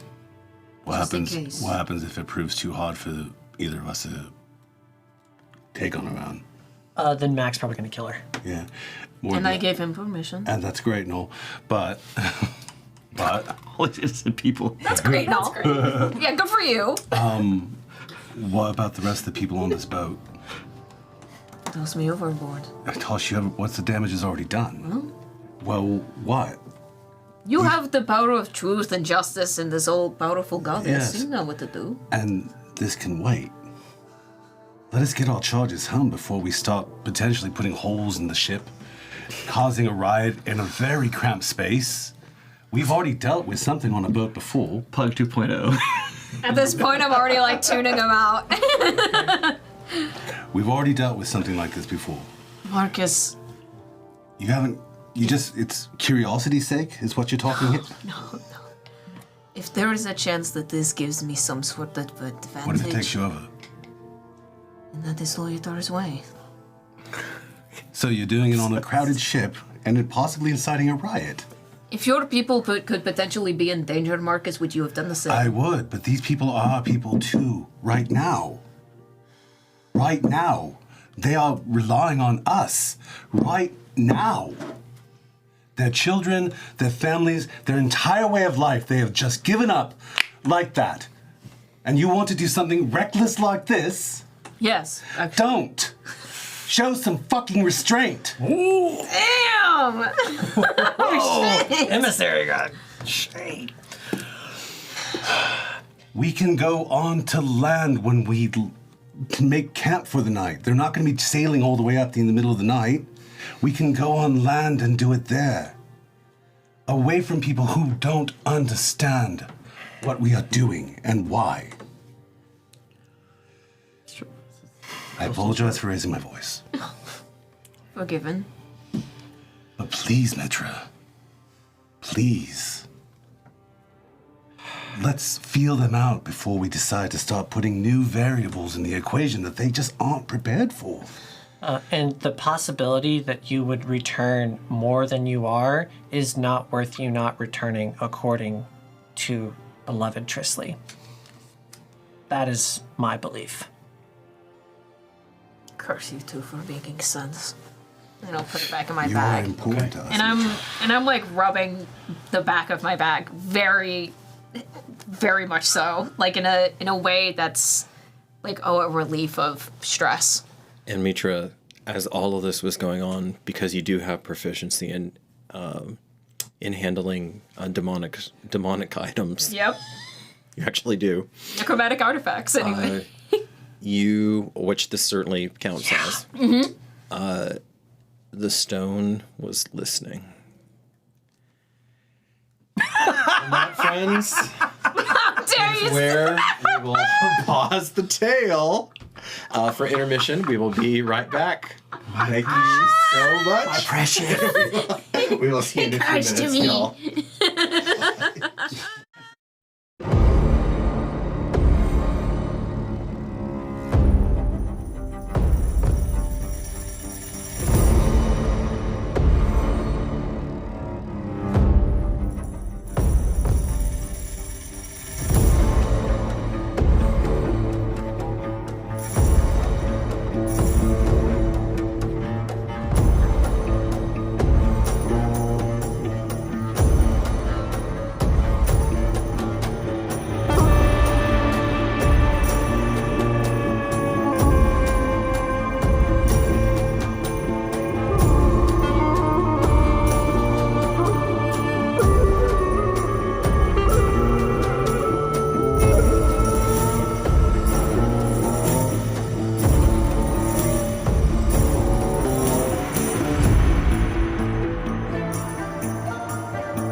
Why limit your imagination? In the tabletop role-playing space, customization is everything, especially when it comes to your character. Whether you're a player, a painter, or a master of tales, your character is what matters most. Using high-quality, fully customizable miniatures, you can be built for battle with Eldritch Foundry.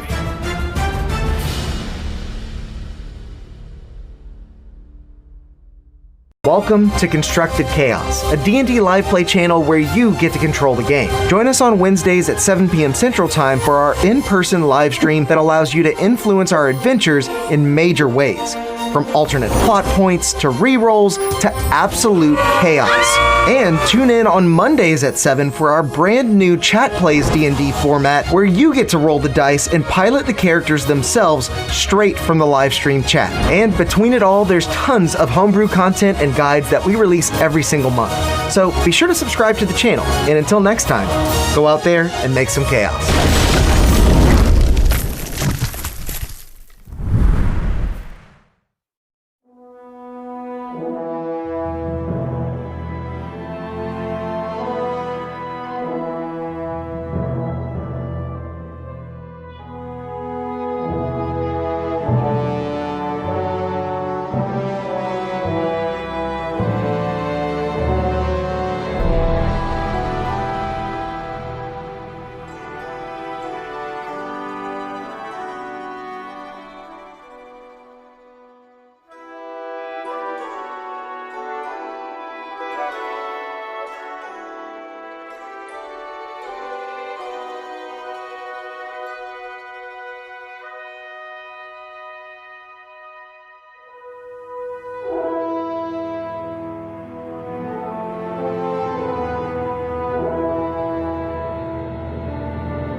And we're back for our friends. Did it. We just had a revelation as to why Devrin got his Colin fruit. That's because I'm going to. You'll see Devron with his little new bass formula on. He got from his new Magus friend. Hey, there is always time for proper skincare, okay? Skincare. Period. Esthetician. Always time. Period. So, Before we start, thank you, Grim, so much for the 5 gifties. Reefer. The Grifties. Thank you, buddy. Grifterinos. The Grifterooskies. We'll go off. Go off on that. Grifter doodads. Missing someone I miss else. you. Oh. Yes, and Melissa. She's on another boat. Melissa has left the table. She is on another boat, but she is Doing wonderful things. alive and well. And now producer Justin has someone back there with him to keep the booth going. Keep the voices at bay. Keep the voices. Well, that I don't know. Melissa's good, but it might take even more. You know. The demons. Yeah. All right, let's get back into it. Candle tails. I like this one better. That was quick. I know, right? Nice. It was a quick draw. So, Devrin, Nasty little Devrin. you pass you see the chaos unfolding underneath you. You see and hear and smell these people jammed into close quarters.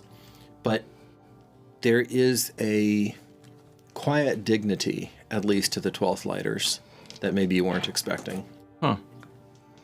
They're not squat, they're little petty flare-ups or whatever, but no one, they seem to really understand that they're literally all in the same boat together. Are they in line face to face, or I'm just curious how they decided to unify themselves. Ultimately, they went head, flip, head, flip, head, flip, and they stacked themselves in about the most efficient way that you could above decks. It took them a little bit to get there, Even back to back has their own back support. Or something. But they got there. Well, this way they could. Yeah. This way they could lie down. That's true. And then there's some couples, some with children, that break that pattern, but that's the general pattern. And they have managed to keep. You don't know if this was at the captain's insistence or if they just knew to do this, or maybe a little of both. But they did keep a central walkway open. That's nice. Just in case. Yeah. Yeah. So not all ships have the discipline or the crew to continue on through the night. The Siren is one of them, though. So even though you are going upriver, trips can be a little bit longer, obviously.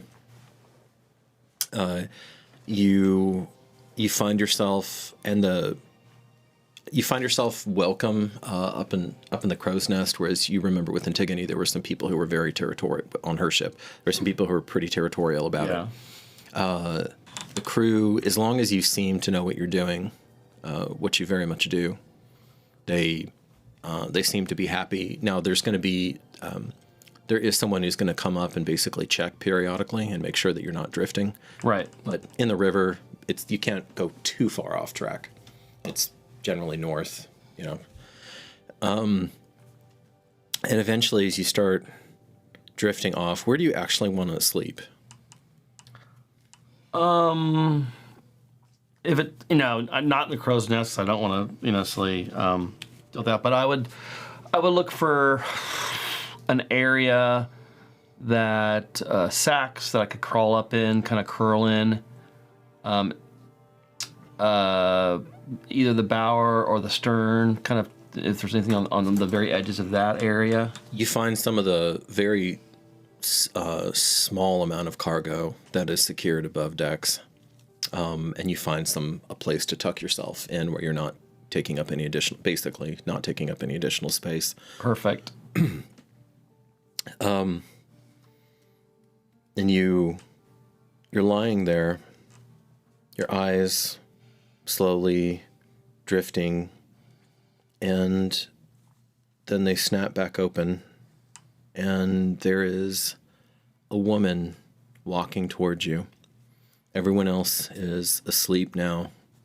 I'm going to say that the rest of the fellowship is kind of done what they will, where they've gone habitually to. Marcus, you're probably with the people.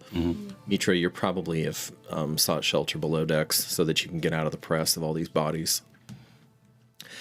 And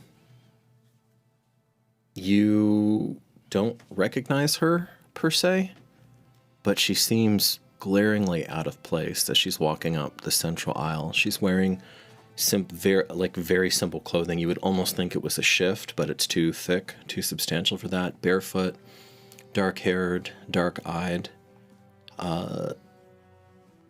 and she's walking right toward you. A neutral expression on her face, maybe slightly sad. Can I get a reading of her aura or her intention? You don't feel any menace, but there is a curious... Usually you can feel something from people. Your character's actually pretty empathic. There's not much coming from her. And she arrives, and then... Yeah, I'll let it happen, and... Your eyes go wide as you see one of her feet go through the head of a person. And then she comes before you. Who are you? Do I know you? It takes a long moment. How is your Valkyrie, child? She speaks to you, and... I speak in perfect Valkyrie.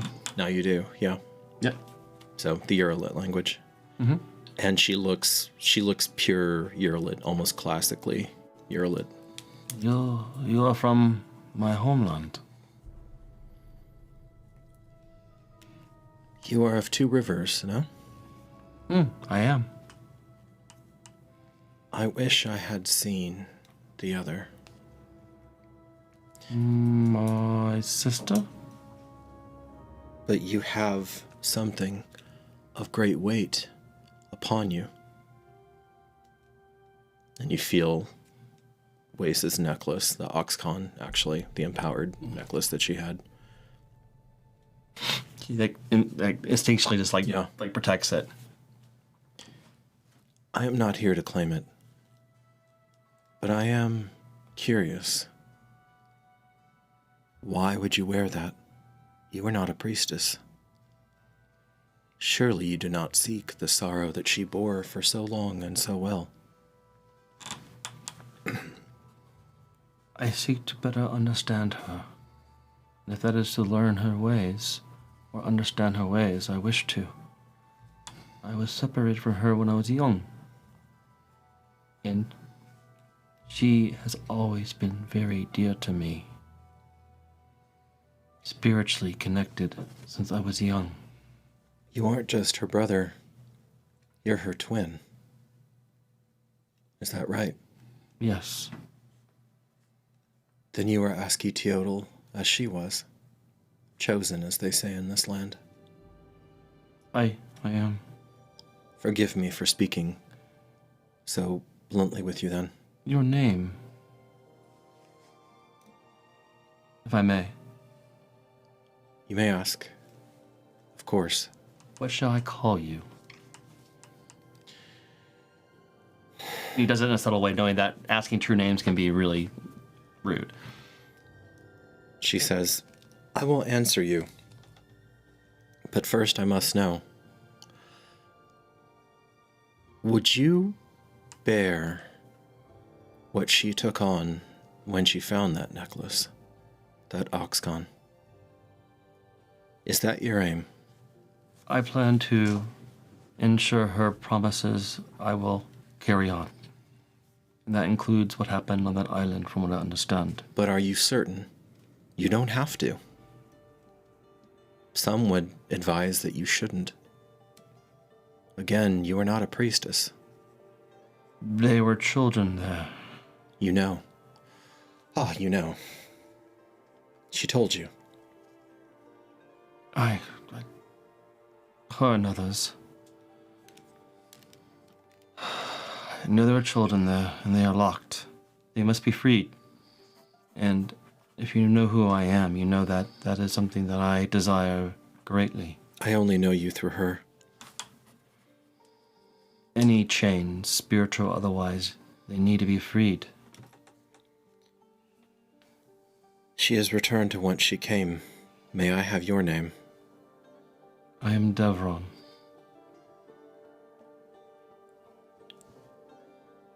But soon another will be in her place. Stronger, different. Perhaps, again, what they would call here, and she, perhaps, maybe by chance or maybe not, she looks over in the direction that Marcus is bedded down in. Perhaps what they call here, in this time, in this age, a miracle. In her place. Another born to serve. I think Tulok in this case. Perhaps. I apologize again. Please forgive me for my stupidity. You are better informed than I had imagined. You would think by now I would finally have stopped underestimating the ASCII Teotl. It's what got me killed, after all. My name, Lord, is Coily. And I was the guardian who failed those children, and I am the reason why their souls are trapped on that cursed isle, and yes, to me it is cursed. Kyoto, you're the one. I suppose Priestess Wesa told you about me then, and about what you found. A small amount, only. Lord, you may keep that about your neck, if that is thy wish. However, if you are going to bear a portion of her burden, some has gone with her much, but some remains, then you must embrace it. I can help you with that. But I say thrice now, you don't have to, and it is a burden. I am taking her burdens on. That was a choice I made when I weaved her hair and put this around my neck. I knew. You're in earnest. I put my own intent into this. She's looking at you closely now, scrutinizing you with wise eyes. I wanted to connect her and me together. Oh, you have? And fulfill her purpose. That may be beyond even your power. But we shall see. Then I'll help you if you want it. Please. If you may. And the last thing I will tell you, Lord, before I go back to my eternal vigil. Lord. I'm no lord. Oh, but you are. To the Eurolit people, all the ASCII Teotl, our lords and ladies are all ASCII Teotl. It's the only qualification. Bloodlines, wealth, political power, irrelevant. Perhaps the foreigners have it correct. Perhaps it's simply more illustrative to call you as you are, chosen by the gods. They forget that sometimes. You're not based on merit, yes. I sense there is one on the ship, though. Perhaps one I even met before. He is deep in the grace of his faith. He is.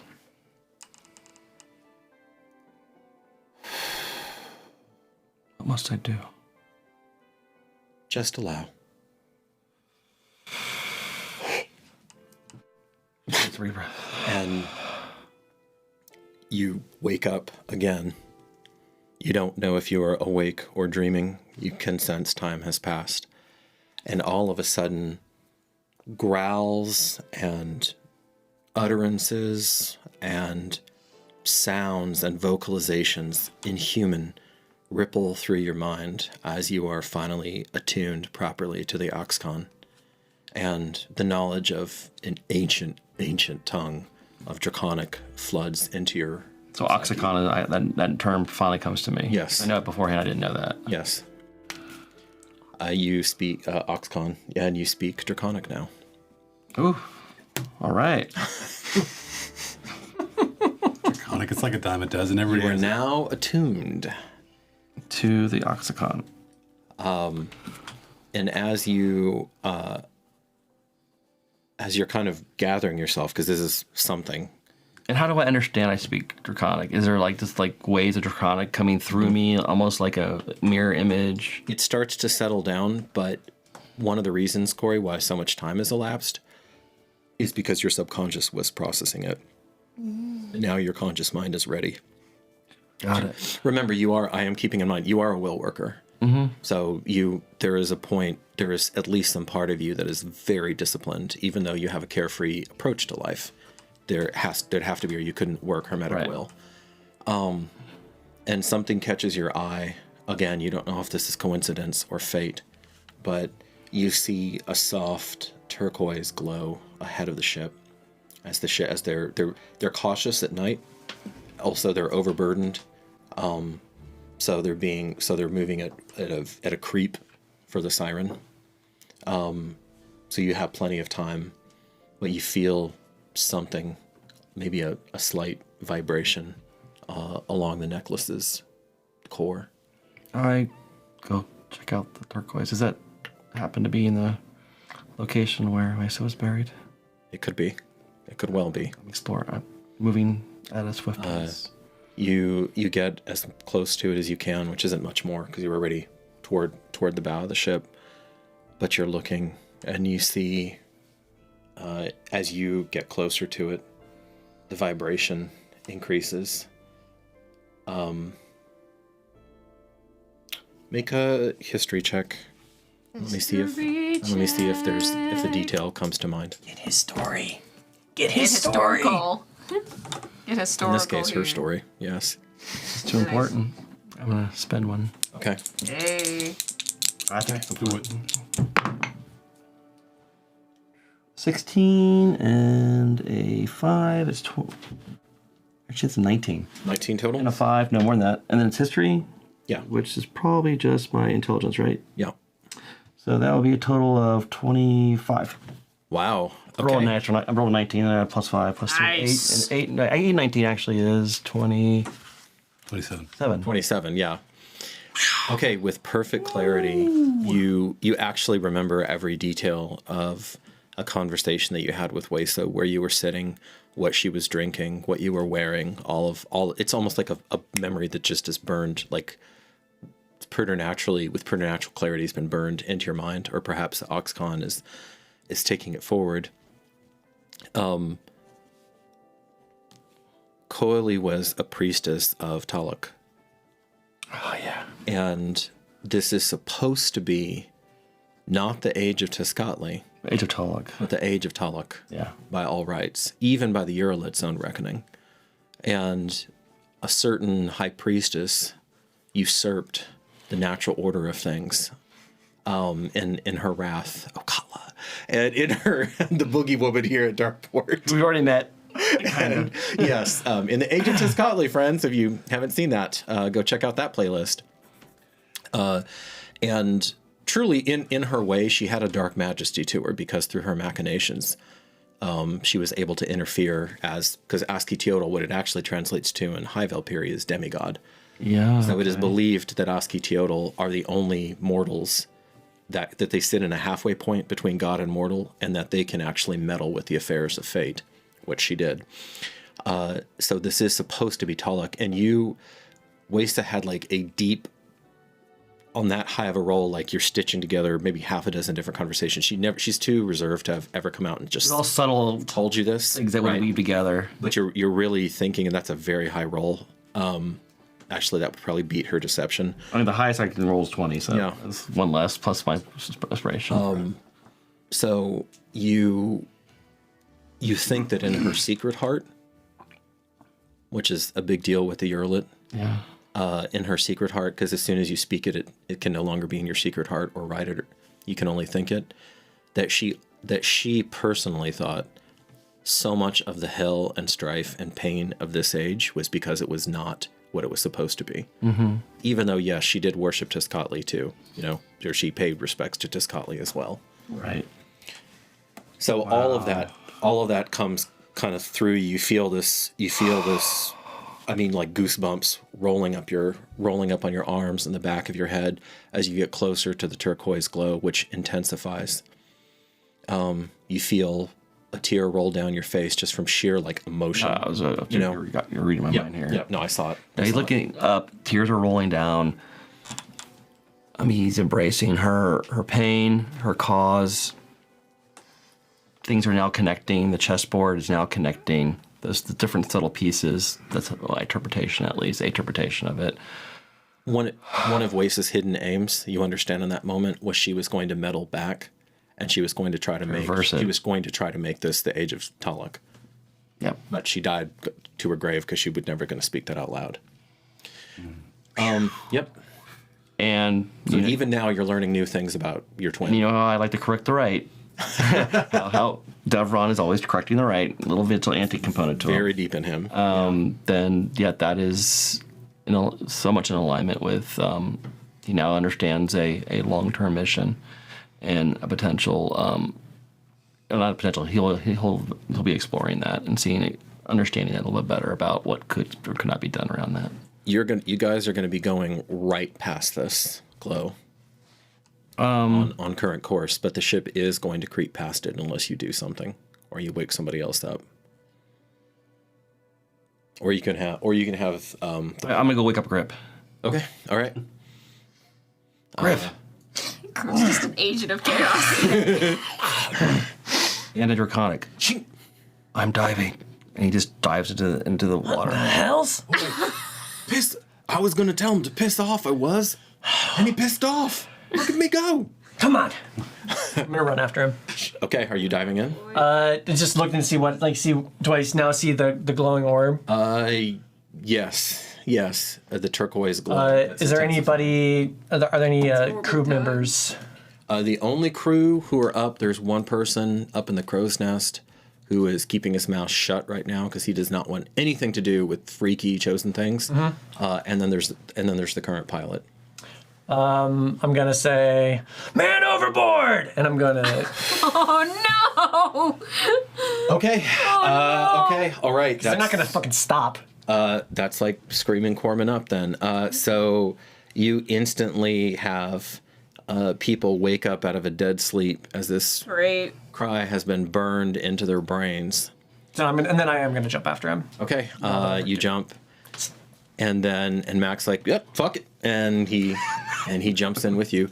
Scotty on the way down, and the draconic nature takes over, and I'm ready to dive. Okay, what do you look like? Not terribly different from my current form, but there's some important kind of open up on the sides of the neck. There's some loose webbing that sprouts beneath between his toes. The scales are like a little bit more pronounced and with a sheen. Just a perfect swimmer through the water. Hell yeah. I assume I feel somewhat drawn to this, right? Yes. Yeah. That's why. Yeah. Okay. I am holding my breath and swimming. Make an athletics roll.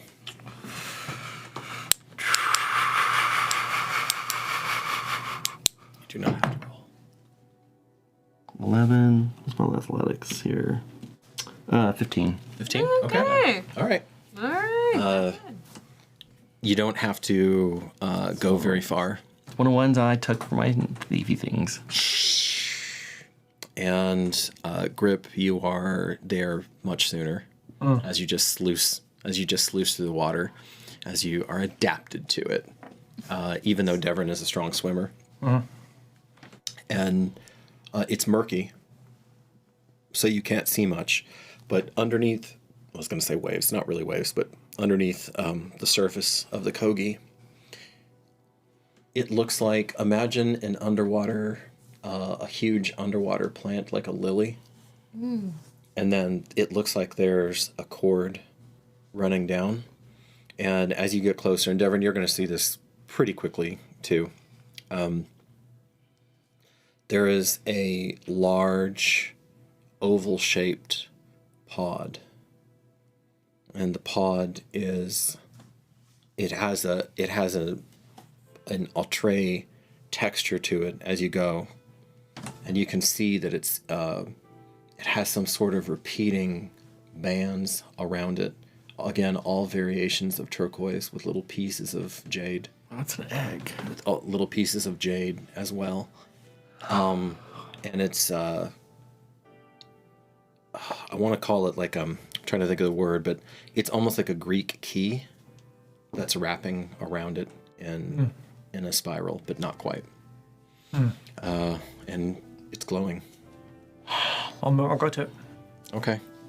Are you going to try to cut through? Are you going to pull? Are you going to scratch? What are you going to do with this thing? Tear off a piece. Yeah, I'm gonna touch it. Okay. See what happens when I touch it. Oh, have me not touch an orb. It goes in, and it feels almost ropey, like tough and sinewy. So not like a thin membrane, almost more like a leather hide. That's around, but when you push, it's actually quite supple. Would the idea of a gestational pod be something that might exist in my mind? Yeah, you've seen caterpillars. You also see torchlight, and Regular light. they're trying. Well, no. I mean, Oh. as the crew They're trying to. as the crew comes alive. So Marcus, you're huh? And immediately, the women of the 12th Light are patting down and making sure that no children have gone off the side. The Legionnaires, they don't necessarily understand exactly what's going on, but they take up literal defensive crouches, and they're waiting for trouble. We all accounted for. I'm rushing up the stairs. I'm there. Determining that emissary, Patience says. Very well. I'm gonna move towards the poop deck. Mitra, you go, you rush up, and what is your passive perception? 20. 20? All right. God damn. Quite perceptive for someone with one eye. Yeah, because even at disadvantage, it's -5, it's 15. You're not completely sure if you were awake or asleep, but you feel like something might have been rooting around in your pack until you shifted and you put an arm over your pack. Checking it immediately. I'm checking it immediately. Okay. You're rooting through, and give me a roll. Oh no! What am I rolling for? Die 20. Just a flat roll. No, this one's calling to me. Okay. Yep. This is the one. This is the one. Nice. Pretty good. That's That's pretty good. It's 18 on the die. 18. Okay. Thank you. You brush your hand in, and you hear just a brief "Come to me." Okay. Oh boy. And then you're up the stairs. Okay. Is the boat stopped, by the way? The boat has slowed, Okay. and it looks like unlike modern ships, you actually can cut circles in the Kogi pretty easily. So if they need to, they will circle back around. Do you see the glow tube? Yes, now you can. Okay. Cool. Do you sense anything from that Mitra? From what? I don't know. From that, as I point to the glow. Oh, that. No. And the voice, I'm gonna incite that. in case I was too soft. The And I'm gonna do a deception. okay, I'm gonna see. I'm gonna do it. do it. You know what? This one's calling me to Do me it and feel again. good about it. I'm gonna do it. Not good. Possessed. 7. I didn't do well at all either. I got a 10. Well, it gets more than me. You're already worried that there's some sort of undue influence going on, even if it's subtle. So you're, normally you would trust Mitra with your life, but there's something just a little askew right now. Something going off. on. And in case I was too soft, the voice said, "Come to me. Come to me." That's probably a good idea. So, Let's probably do that. Right. okay, so Mitra, you're up. You see it. You orient yourself probably the swiftest of the people coming from below decks. Marcus, you're there, but you immediately have 12 different people, scared people coming up to you, asking you for reassurances. So We'll be fine. Go back to the troops. Go back to the people. I mean, you just have to keep repeating it, and they actually make a persuasion check. I want to see how well you stem off a riot. 12 on the die. Nice. It's persuasion. Yeah. What do you mean? It is a 15. 15? Mm-hmm. Okay, that's enough. Still pretty good. That's enough that night. Sorry. And you were just reminded that everyone here, including the adult women, expected to be put to the sword. All of them made that choice knowing that they were going to die. These 12th Lighters are tough. They have the strength of their conviction. They thought that because Lady Vale had a reputation for clemency, that she probably wouldn't kill their children. Right. But they, on the other hand. They were going to be gone. And you see that playing out again, where once you reassure several of them, they have their own discipline instilled, where instead of letting all of them bum rush up to you, they start then turning and saying, the emissary said we're fine, the emissary said we're fine. And so that quiets down before it ratchets it up out of control. Okay, so you're busy doing that. Grip, I know what you're doing. Devin, you've caught up with him. I'll scan the water, see if I can see anything that's going on, because I probably heard man overboard, and I'm like, okay, that's where my first instinct is going. Probably would have recognized it as my voice. Yeah, okay. Make a perception check. Oh, my favorite. This one. It's water. 17 on the die. Plus 5, so that's like 22? Yeah, 22. Rolling hot. Yeah. Rolling hot. Gotta do it. Yes! Yes! Check out Briar Wick candles. Yes. Smells like We're about to have some nasty chaos happening. Seduction, Mr. Darcy. A floating die here if you want to go check Patreon, out, shop of many things. Exactly. After dark. And Learning curve, post-session debrief on the Patreon. Check out Willie. Part 2. We love Willie. the possession's always wonderful. Oh my We love Willie. God. Okay. Okay. Cool. It also occurs to you that you may not have fully come in that moment as you're seeing this. You may not have fully educated your companions on exactly what you think might be happening at home. Because there was a very specific fear that your character had when she picked up on that session. Okay. So, all right. So and Sydney, that is like there and gone. I mean, just. Awesome. And there are a few. Did you just? And then like, no, we're looking. But he said man overboard. So anyway, all right, that's going. I'll try to like get everybody move away from the back, from the bow. Please go.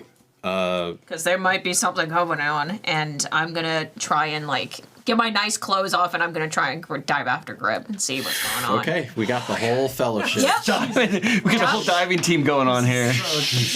Going in. My dex is crazy. Gotta admit. Oh God. Okay, you're in there. I want some kind of check, like Arcana or Investigation or something. Like, is this supposed to stay where it is, or can this come with us? Because I'm assuming think it's it something should. symbolic. You make a religion check first. Religion? Yeah. How far is he from me? Now you guys are right with each other. What can you do with a 19? With the 19? Okay. Hold on, Grip. Well, you're underwater. I mean, you're having a couple that come up because you're actually submerged, right? Okay. So you have reached this pod. I can still whisper in his ear, right? I'm not sure if that will help or not. Probably hand us. Well, I can't really Maybe see, not. can No. Okay. So you're there. You're feeling this kind of ridged situation. I'll touch Grip then. Okay. you? Quizzical, like, Rip. Okay.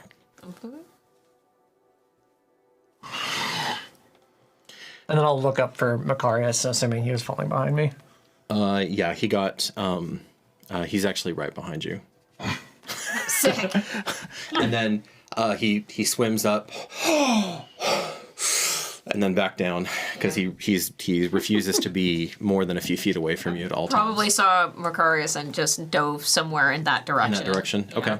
Yeah, towards the glowing. With the 19, In the glowing light too. you. More precise. You're looking at it, and you would be surprised if a god, if indeed this is Taluk's work, if this is Taluk's hand, if a god was going to extend this forth, if he didn't want it up there. Because you're looking at the structure of it, and it's pretty clear to you that it's like unspooled. It's ready to. And now it's at the top. So I'll just look at it and I'll like. All right, I'll swim underneath it. Okay. I assume I have a feeling in the connection. This is basically the rebirth, and I'm going to help it get to its surface. This is something, yeah. So. Okay, so you stay up top because you can't breathe water, obviously. So you're gonna assist. You're gonna assist that part of it. You get under, and Mac is down there. Somebody taught him how to swim. How sick. So he's not drowning in here. A lot of people don't know how to swim necessarily. So I don't. nope, Marcus, you do not. So I didn't jump in. Yeah, I'm glad you remembered that. It's like 100, 200 feet deep type of thing, or well, I'm just curious. Oh, the base of the Wherever this is from the surface. here. That is a good question. It's I mean the Kogi is relatively shallow, like the Mississippi. I mean it's navigable. But let's call. I could be completely off base here. Let's call it 200 feet. Okay. That makes sense. Here, I can use the Shapewater cantrip to instantaneously move or otherwise change the flow of water as I direct within a 5-foot amount. So I can like push water upward. I want to try and like loosen it from its tether. To be clear, it's fair enough. It's basically like almost at the surface now. Okay. I thought it was still like. I mean, it isn't. Sorry, I was. Yeah. So you're basically it's already tumbling towards. It's the surface. unspooled like significantly. You've only got, like a, basically like think of a pool and the lights, and the lights on the sides of the pool. Like that situation. Then I will just help get it to the surface. And just like kind of like have the water help me get it to the ship. You hear distorted under the water, Mac laughing. And then he has to go back up and take breath, and he's just busting up there. He thinks this is something about this that struck him as hilarious. Cracked a smile, just like. Mitra, you managed to make your way over there now, and you see them handling the two youngest members of your fellowship handling this pod. Oh, jeez. Or maybe, and the word comes to mind. Unless you compare notes later on, the three of you won't know this, but it comes to mind to all of you at the same moment. Chrysalis. Awesome. Awesome. So sick. We need to get this to the ship. I'm on it. Oh, why? Is this why we all dove overboard? It is the rebirth of what weighs a sacrifice Hey, for. he did it first. Somebody is going to need to cut the final stem. I will take the dagger. Her dagger. Okay. And ritualistically kiss it and cut it. Okay. With all of my intent. It goes through almost like it was meant to, just cleanly, and then you're floating it. It seems to have a good deal of buoyancy itself, so it's not too much. Are all three of you then like using it as a kickboard? And I was just saying, I was gonna use the shape water to like let it float out. And we were gonna swim by it. How much it probably doesn't say how much, like, obviously not gonna say pounds per square inch. It doesn't have enough force to cause damage. Okay. It's like a buoy though right now. Yeah, it's a buoy though. Yeah. So I don't push that way. I think you probably do have enough strength to use that. Your altered shape is not concentration. Yep. Right. Okay. All right. So you're not having to split yourself that way. It might actually be. I'm pretty sure it is. Okay. I'll confirm that. Normally It's alter self. Normally that doesn't matter too much, but I'm just keeping track of kind of like psychic pressures and how present you can be. They are ahead of the ship, correct? So it would be basically floating downriver towards us if they just. Devrin acted swiftly enough that you actually, if you had dilly-dallied, the ship would have crept up on it. But fortunately, he went immediately, so you're. They deviate away from us a little bit. And you're basically gonna you can basically choose the angle that now the three of you who are directing it can basically choose the angle that you want it to hit the ship at or encounter the ship at. It is okay. So you're having to keep a part of you present in your body to make sure that you don't lose that. I can also let that go now that we're on the surface. You let it go? Yeah. Okay. So the two of you are right next to Grip when you hear the gills and the body. Mitra finds this slightly distasteful. Yeah, I'm just it's a weird little body horror moment for you. Icky. Gross. And you're right next to it, so you hear the. Ugh. And you haven't tried to lift it out, so you don't know. In the water, very easy. No, let's think about this before we put it on the boat. That's rich. Is this okay, shut up. Is this a creature we want to bring on here? This is the reborn construct that Wesa sacrificed herself for. Well, that brings me comfort. Okay. So there's a bit of a struggle, and then the crew. Or a net or whatever on the side, where the fishing gear might have been or whatever. Captain, are we gonna? And I'll be helping all of them up before I go. I'll be the last one up. Unfortunately, yes. Lower the nets. But Captain, yes, it is. And it could be. And it's chosen. But what about? He's like. Yeah, I know. This is why we do not typically take chosen. Remember this the next time you want to argue with me about smuggling grimoires. Yeah. Did I hear that? Yes. That was targeted. That absolutely was. Okay, so they lower down a fishing net. They scoop up whatever this is. Do you clamber on the side of the ship, or do you want to cling onto the net? For each of you. Can I use the net to climb up on the side as well? Kind of like climbing gear almost? Probably, yeah. We're here. We're just going to throw ropes overboard to help them on up. Or that works too. We have enough hands to help. So, funny enough, I'm not going overboard. I'm actually going to... How far is shore from here? The captain was playing it pretty safe, which Antigone was actually on the way out. So, on the way down, which is why you guys were... or roughly on the same latitude. Okay. Shore is reachable. Okay. But the ship will leave you behind. I know, that's what I was asking. God, I want to ponder the orb so bad. I know you do. I know you do, baby. I know you. I can feel it. And it wants you to calling me. And it wants you to ponder it too. I need it so bad. Okay, I'm not gonna. The other orbs are mocking me, but I'll climb. I'll help everybody up first before I climb up. With the help of Marcus and the others, you don't have to roll because you have actually proper assistance, proper gear, and you have enough rope handling, and I have a +4 to my. Do you have proficiency in athletics? No, it's acrobatics, right? I have proficiency. I don't have expertise. Right. In athletics. Oh, you do. Okay. Yeah. All right. I have athletics, not expert. That's fine. So yeah. Okay, so yeah, you know how to basically inchworm, how to wrap your ankle around and then use that to essentially use your legs to climb up a rope. Okay, so you're up the rope. In Draconic, you speak the tongue? And this grating thing makes sense to you. Because of the Oxcon? Still in Draconic. Keodal visited me this night. Keodal? The god of the sun? Sorry, Cotley. Coyoli, yeah. Coyoli. Yeah, Coyoli. It's a mouthful. Coyol. ALO. Coyoli. I'm doing this phonetically. Otherwise, I won't pronounce it right. Keoli, from the island. The priestess of the children that Wesa swore to. of my people. And you've, making an intuitive leap, taken that upon yourself.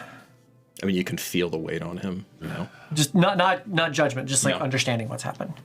It was a promise I made when I did this. And he rubs the necklace. I don't know. It's very dark, so you might not see anything. Just takes it in a second. Can I ask the ring if I can hear that and understand it? Because I'm close enough to hear them talking in Draconic. Everybody talking Draconic now? Well, I can't. Not but the me. ring- the Can that ring be might- our secret language? I can't, but the ring might be able to. I guess I gotta study this shit. Make a roll, Randy. Religion? I bet Ashley would help. 18 on the die. Which will bring me You're up going with to this. 22. This is one way to get a party secret language, I guess.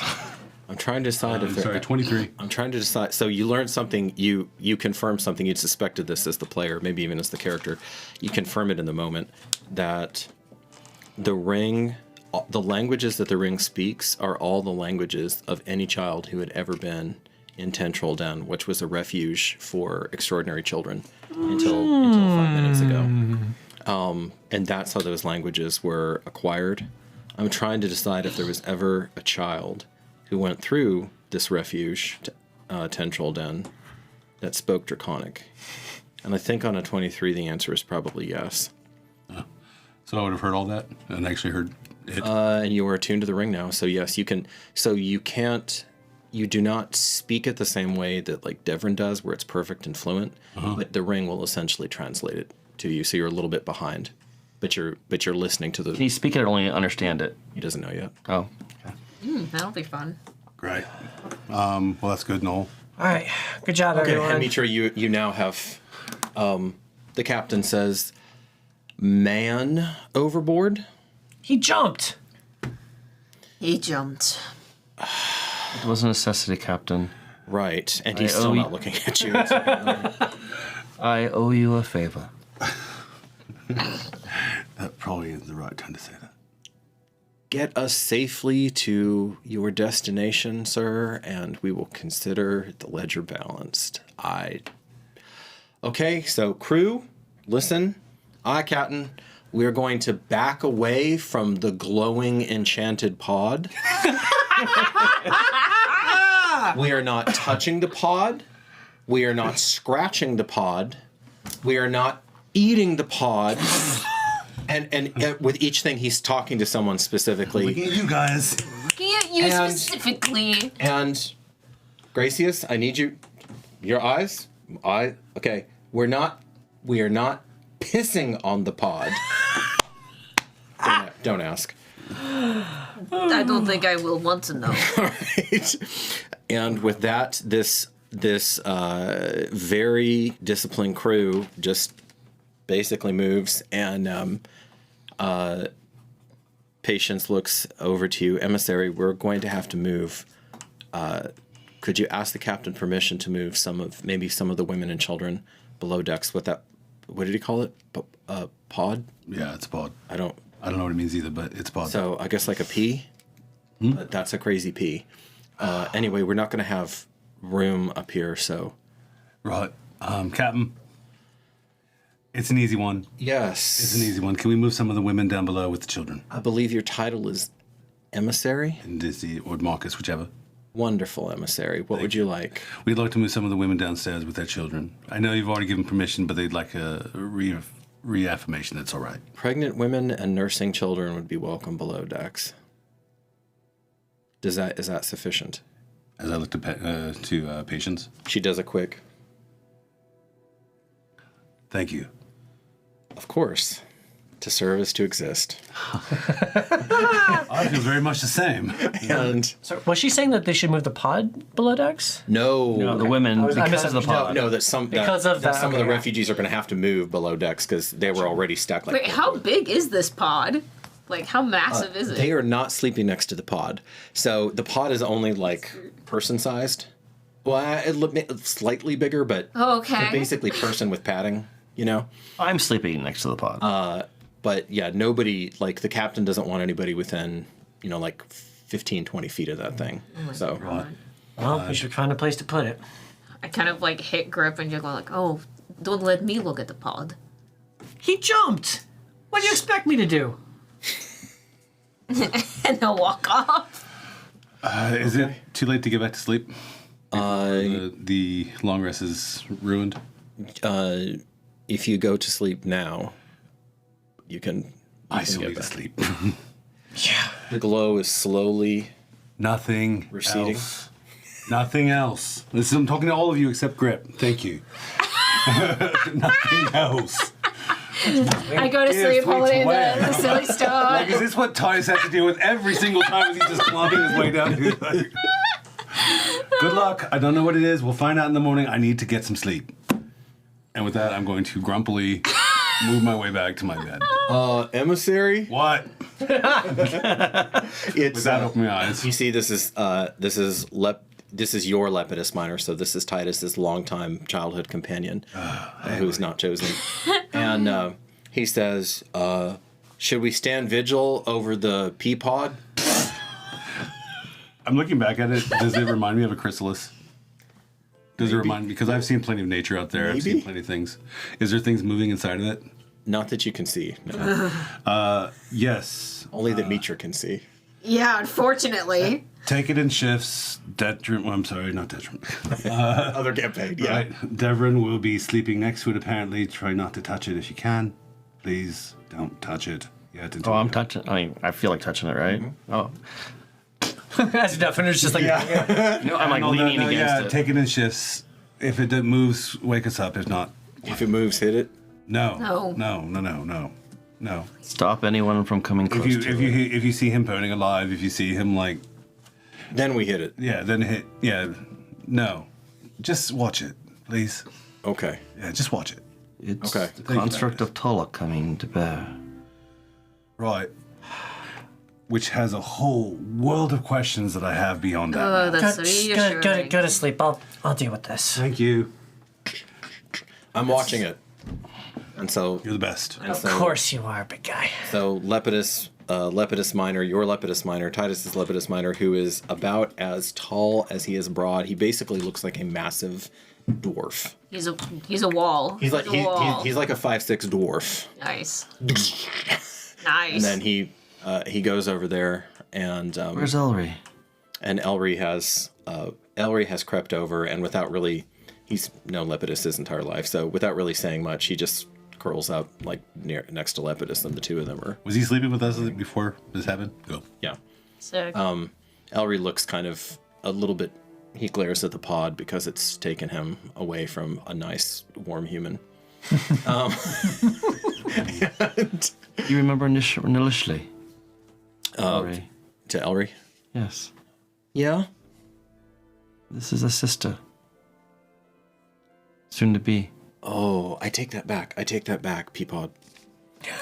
I was thinking bad things. Sometimes, babies, some of the grannies say that they can hear you even before they're born. It's kind of crazy. Also, he whispers, Wesa's being reborn. Do you think she can hear us? I think perhaps the pod understands and feels the energy. You liked Wesa, did you not? Of course. She was the pie person. She was revered throughout the Kithki community. Yeah. Duh. Come sleep next to me in it. Okay. It's very comfortable. Corey, I know this may seem an odd choice as a GM, but I'm going to give you your first, maybe not, the first translation of Wesa's death poem as you're sitting there, like it's going to come to you. So she wrote in deliberately obscure, ambiguous, and coded High Valkyrie. Of course she did. And so you've had to, and this is your first, you're not necessarily satisfied with this version, but this is the first version of the death poem that you've managed to decode. Yay! So just keep that side to you. Yeah. Okay. All right. After a quiet evening with nothing happening, I'm gonna double check to see if the stone's still there when I get back after I drive off and everything. it is. Okay. It is indeed. Okay. I'm still gonna cover it up and put it in my bag and see Just wait till later. I love the self-restraint. That's so good. You start to have... Mitra, you start to have these very interesting, involved dreams. Awesome. And you feel like you're on a journey in these dreams, and there's several of them. You feel, and kind of one blending into the other. Okay. And the journey is always moving toward this feeling of warmth and completion and solidarity. Okay. And if you could just get there, you feel like you wouldn't have anything else to worry about. Ooh. Interesting. Okay, cool. Having a weird, restless night again. Yeah. Yes. So you wake up, you hear the creak of the siren, you hear the huddled pre-dawn whispers of still, but dawn's like right there. The huddled pre-dawn whispers of the Visum folk. Some of the legionnaires now realizing that they are ex-legionnaires and having that conversation. Some of them, like, that's literally their whole identity. Yeah. So they have no idea. They've been doing that since they were 16 winters old, and that's that since they came of age. Kind of. There's kind of like what does Titus call it, legionnaires? Myrmidon. Myrmidon. Yeah. Right, so. Yeah. But Myrmidon are welded into the community, whereas at least these legionnaires were largely apart from the community. Not all better of them, trained. a lot of them. Well, the Myrmidon are much better trained. Yeah. Copy that. So as you're kind of coming, do you want to, as the night gives way to day, do you want to grab any of the other fellowship and give them any of your thoughts, or are you gonna keep that to yourself and go do something different? I'm gonna keep it to myself. Okay. For now, and I'm gonna seek out the captain. Okay. And just ask a question, a silly little question. He seems not to have slept very well. And Well, me neither. So you solidarity. You go below decks, and as you knock at his cabin, come in. Oh my god. Take a breath. Go in. Captain. I'm sorry. Remind me again. Reprieve Mitra. Mitra is fine. Reprieved is also fine. Both is also good.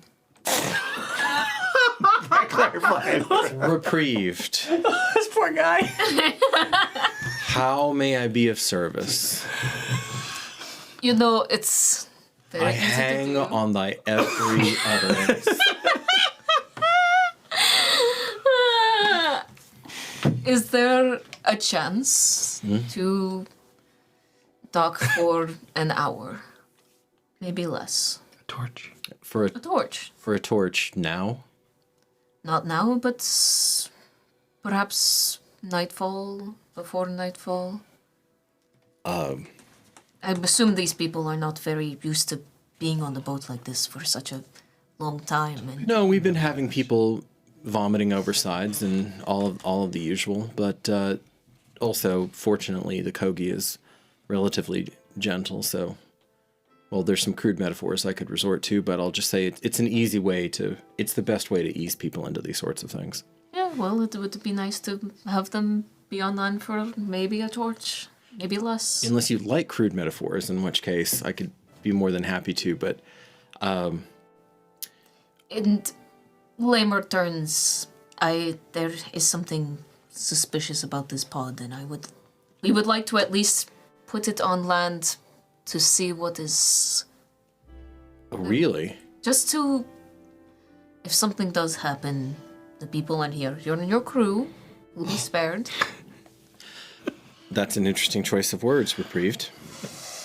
Well, the chosen life, it's a little I am dangerous. beginning to more fully appreciate that fact.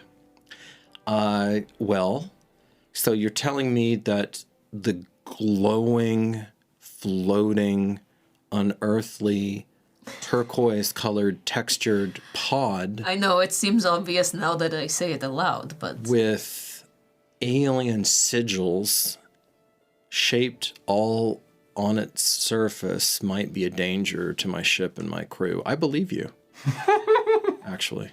oh well, good. The feeling is mutual. I agree with you. And plus, we just want to make sure that it is safe to be on this ship. When would you like me to put you ashore? Preferably a place where we wouldn't be losing as much ground. I want to make sure we can still keep up pace, if possible. Well, At least not by much. unfortunately, there's a very nice bifurcation. Well, it's not a true bifurcation, but that's all upriver. Not too far from Pollux. Actually, we'll hit. There's a nice inlet there that would be ideal for this, but Perfect. that's several days still. That is okay. Is that acceptable? I think so. Very well. Give us some time to prepare. Then, But still, I would advise people to keep away from it. oh, by if all means, possible. I am happy to accede to your wishes. Much appreciated. Thank you, Captain. You're welcome. Break your fast. Sure. So, okay. So what's with you and Antigone? And that'll be like a whole conversation. Yeah. That woman. She wants tea. I know. No, I Kind know. of like distract from the suspicions. I know.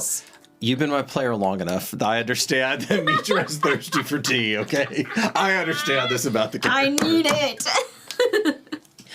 So while this is going on, there is obviously chatter about the pod. There are people coming to grips with their shattered life. And you see Adrian, who has tried to remain as small and quiet through all of this as possible, who went below decks and wowed them with the fact that he was literate. He's sketching out. This is a long throwback here. This is a deep cut for our faraway friends who've been watching this since the beginning. But he's actually quite an artist. So he's sketching out the pod. He isn't quite brave enough at this point to get an etching of it, but you can see him contemplating putting some of that parchment on there and trying to get a likeness from it. You need that some way. help. Oh, Look at Adrian. I actually would like a bit of your and the rest of the fellowship's time, if that's possible. Around the pod. It seems rather a convenient place to speak. That's the most space right now. It does indeed, Deverin, it does indeed. Are you amenable to that? Yes. All right then. Shall I fetch them, or would you prefer to gather them? I am not leaving this pod. Of course. Understood. He smiles, and he shows you, and he had drawn as like just a quick sketch on the side, a sketch of somebody who might be you in an egg. Aww. It's very sweet of you. I understand.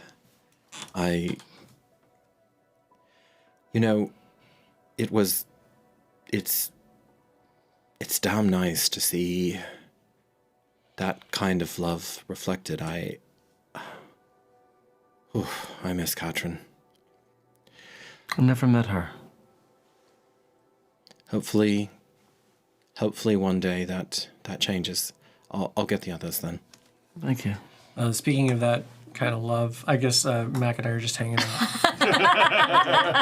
Wonderful So, transition. He will I assume want to work on his arm. That maybe his fixation is like cleaning his arm or something like that. So when he's like, Now it's his knife. yeah. So he can just be like sitting there like cleaning our knives, and that's when I'm gonna start like thinking back to Trisley and thinking back to everything that has just happened and be like, where do I start? And like just like trying to have like a mental accounting of all of the things that have happened thus far, as if he's like talking to Trisley in his own quiet space. In quiet space. You feel, I mean, there are moments where you have felt what you believe are like a true joining of the minds. You don't feel that right now, but what you always feel is that there is a space that cohabitates, and that is, I have used the phrase inextricably intertwined before, and I'll use it here, with that other soul. And if there is a danger to that, if there is a terror to that, you do not know that yet. It simply is. Yeah, just taking comfort and kind of like, oh my god, I scared this guy. I didn't mean to. I've got Dignitas now. I met this weird dragon girl. And just like, what is going on? And for whatever reason, Max seems perfectly content to just be next to you through this. And I'm fine to have. I'm glad to have him there. And not saying much. Oh, what you want? What you want, Straw Top? Hello. I was Brother Adrian. I'm at a point. Ooh, not quite like yours. Nice. Nice. I see what you did there. Good morning, Grip. Would you come and join me around the item? Yeah, let's go. And I'll just nod to Makari. He hops up. And Adrian asks around about you, so there's a knock on the cabin door. Okay. Should I get it or you? Captain, is the foreigner sage down here with you? Indeed. Presence has been requested up there by the, I don't know if he's former or current or whatever, but by the young beacon. Oh, right. Right, we also have that on my ship. You know, the Sure. chosen life is very dangerous and very Oh no, I find it wonderfully stimulating. This is exactly what I want to be doing with the siren. And probably never again. I get it. High risk contraband. Here, take that buttered toast is just wonderful, you know. Sure. All right. And I'll happily take it. And then I'll take a bite and go, no, it doesn't leave this room, I promise. But I will get that information. I look forward to our games of verbal succession then. Yes! I'm getting to. And Okay. then I'll meet him at the pod with like a piece of, noshing on a piece of bread. And then Marcus, there's just a glance from Adrian and... Sure. I'm in the process of making breakfast for everybody. In the process. Just Some eggs and ham. As I call down As you do what you do. once more. Okay. There are gasps from the crew. Gasps.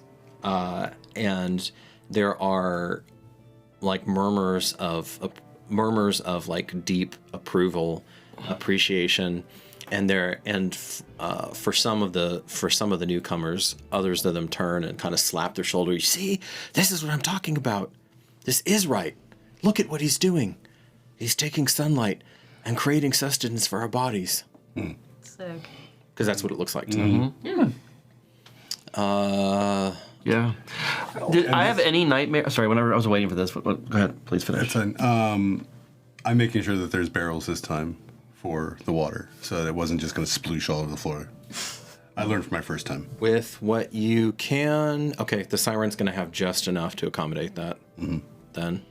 And at some point, you're going to see the captain dipping his finger in and tasting and smelling and just kind of... Maybe all chosen aren't that bad. We probably aren't gonna. Could be useful. Could cut down on water carriage. We're probably not gonna have a chance to really explore this session, Toby. But the dark-skinned, kind of quiet person have been watching you. You find he's the second mate. His name is Halig, and he you've caught him a couple times. Actually, you didn't. Mac pointed out that he was eyeballing you.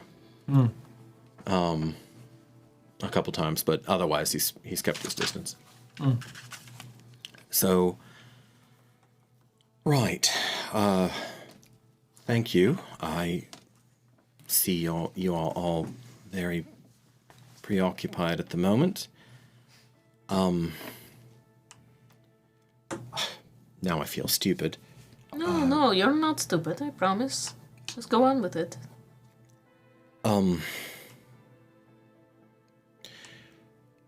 Well, because I'm a third lighter, and I'm going to start with my guilt and end with Katrin.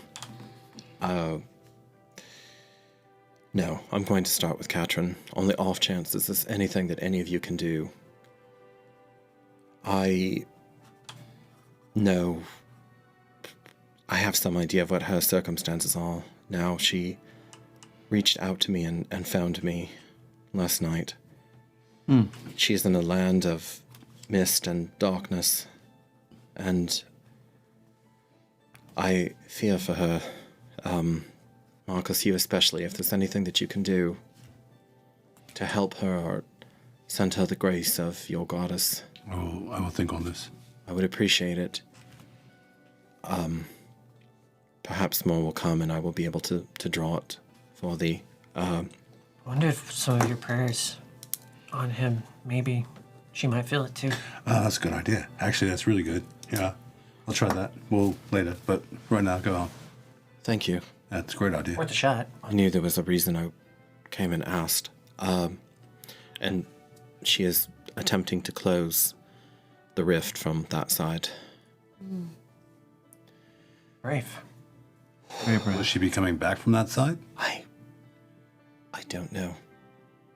Even she didn't know if it was possible, but she had to close the rift so no more of those Shakti, those shape changes get through and take over people and pretend to be them.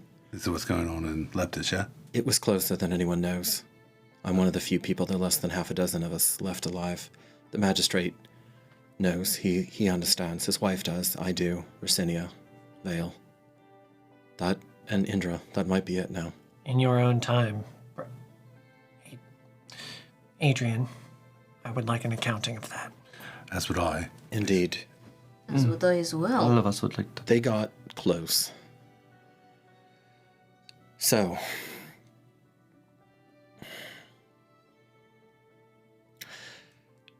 I will start this by saying I wish I could blame all of this on my naivete going into the church and apprenticing under Sage Longinus.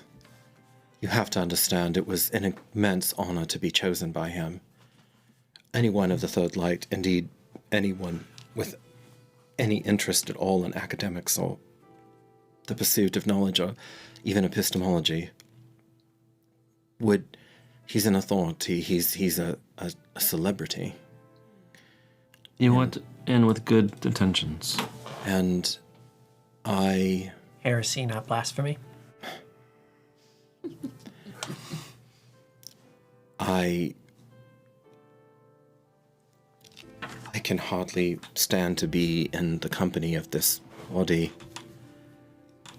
The program, if you can call it such, that is what His Grace refers to it as, the program that the Church uses, and specifically the Template uses to control the impure, is monstrous. Part of what Katrin's aim was while she was there was to expose, was to document. She took extraordinary risks.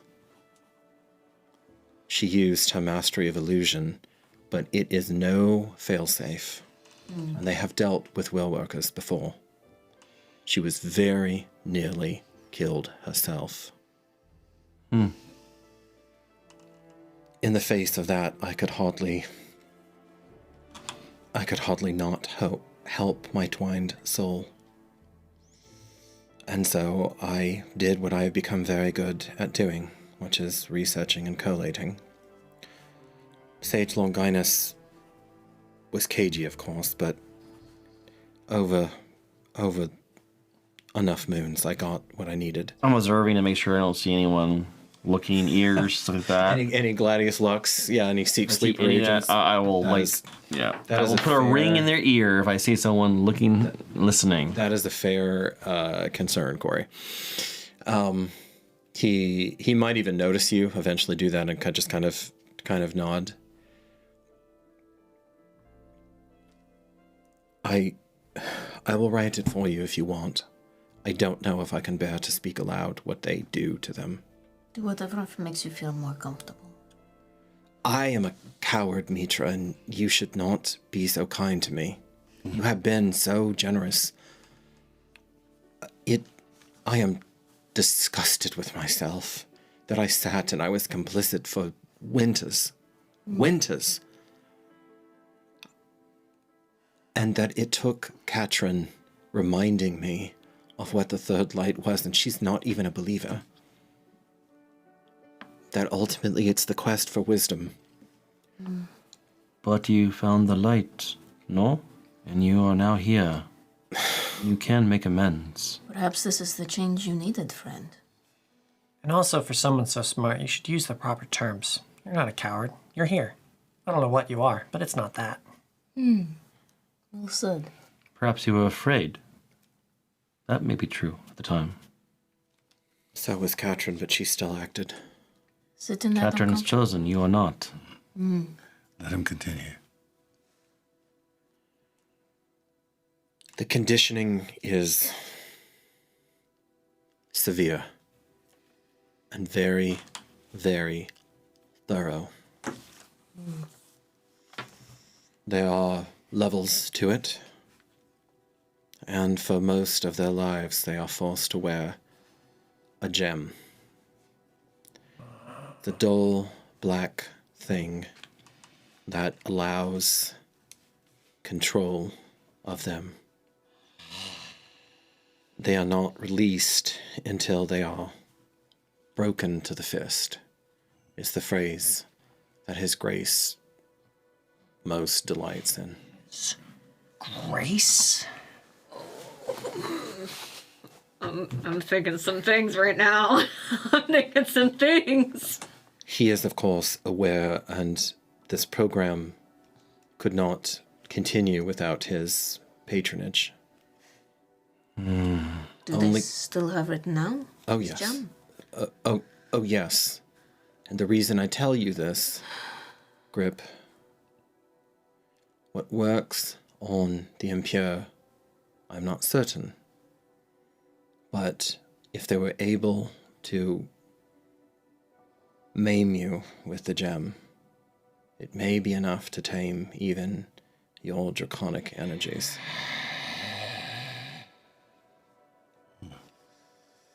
I merely say this as a precaution. And there is like fury in it. It's not at him. Yeah. He's still... Mac picks up on that, and he's eyeballing Adrian and looks at you. And just a hand. It's not him. He's doing me a service. They... As I said, I'm not... I'll write it down, the particulars, if you need, but every horror, every torture, every means that man has to break another's will has been used on them. They were most afraid, ironically enough, of your namesake. Of course, as you now know, his true name is Mordai. He and the magistrate were lovers before it was part of a sick game that His Grace and the magistrate played with one another. Again, I can get into the details later, but the important thing to know is that I helped the impure, as many of them as I could get, to escape. Ariana of the Rinth, I told her to go north, always north. And if she made it to Germentum, that she would find sanctuary there. And I don't know how many of them will arrive. I know that it was winters too late. How long ago did you tell them? And the Grip knows the trip along the Kogi very well. He's just trying to guess where they might be on their journey. The entire thing, my pathetic endgame, probably started about a fortnight ago. So 10 day.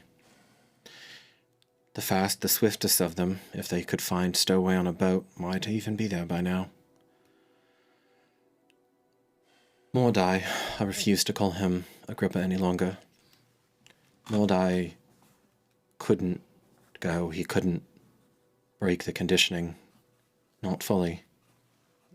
I know what I did during the battle was reckless, but... You got to him. I didn't understand why he stopped. He loves me. In what way, Adrian? What way? In the way that someone who has broken Mithra and who has never had anything but games and sadism visited upon him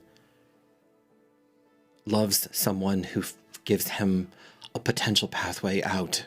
And again, I feel revolted that I traded upon that, but I did what I needed to do to get the most formidable figure in Leptis Regium on our side.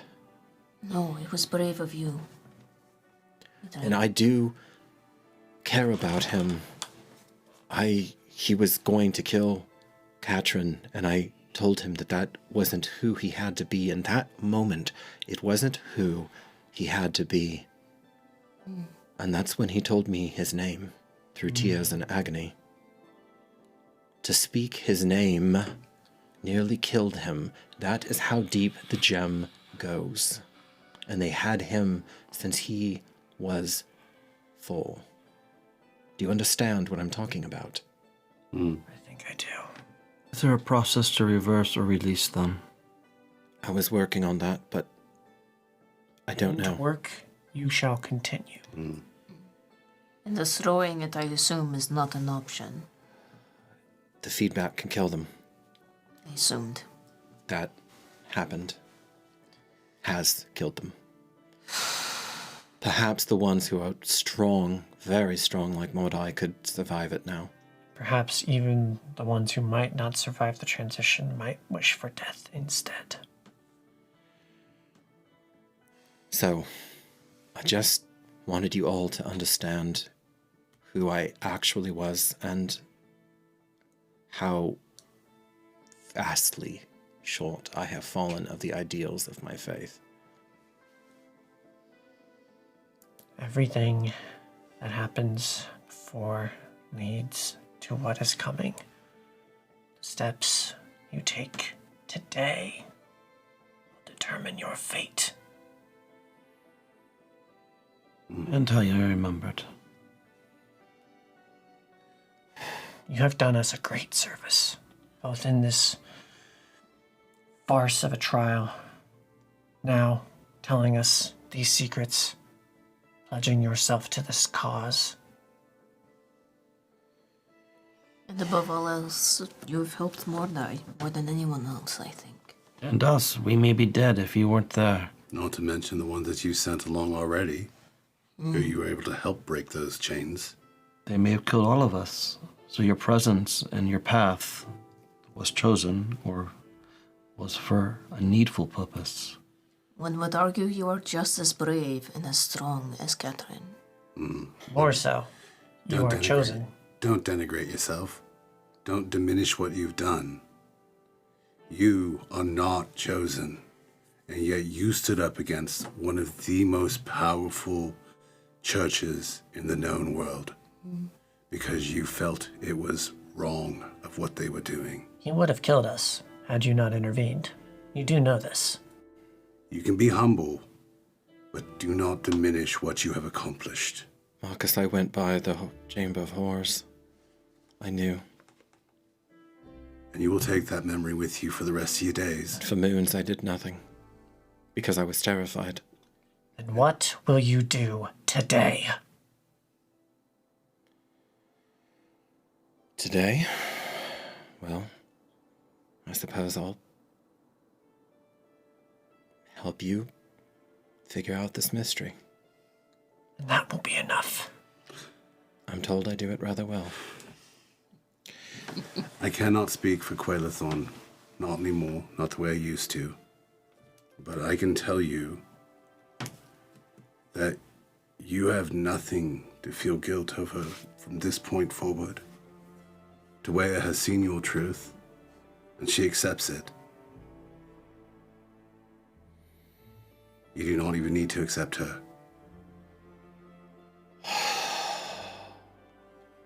And he sits. And that is where we will pause the tale.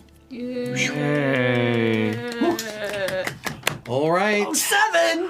Oh, man! Away, friends. So much fun. It's a lot of stuff. Much fun. Too much fun. All right. And with that, we will bid you adieu for now.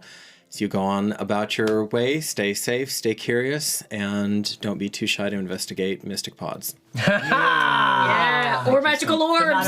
What a be a little bit shyer about that. Thank you so much. Dark Whispers. Bye, guys. Doodles.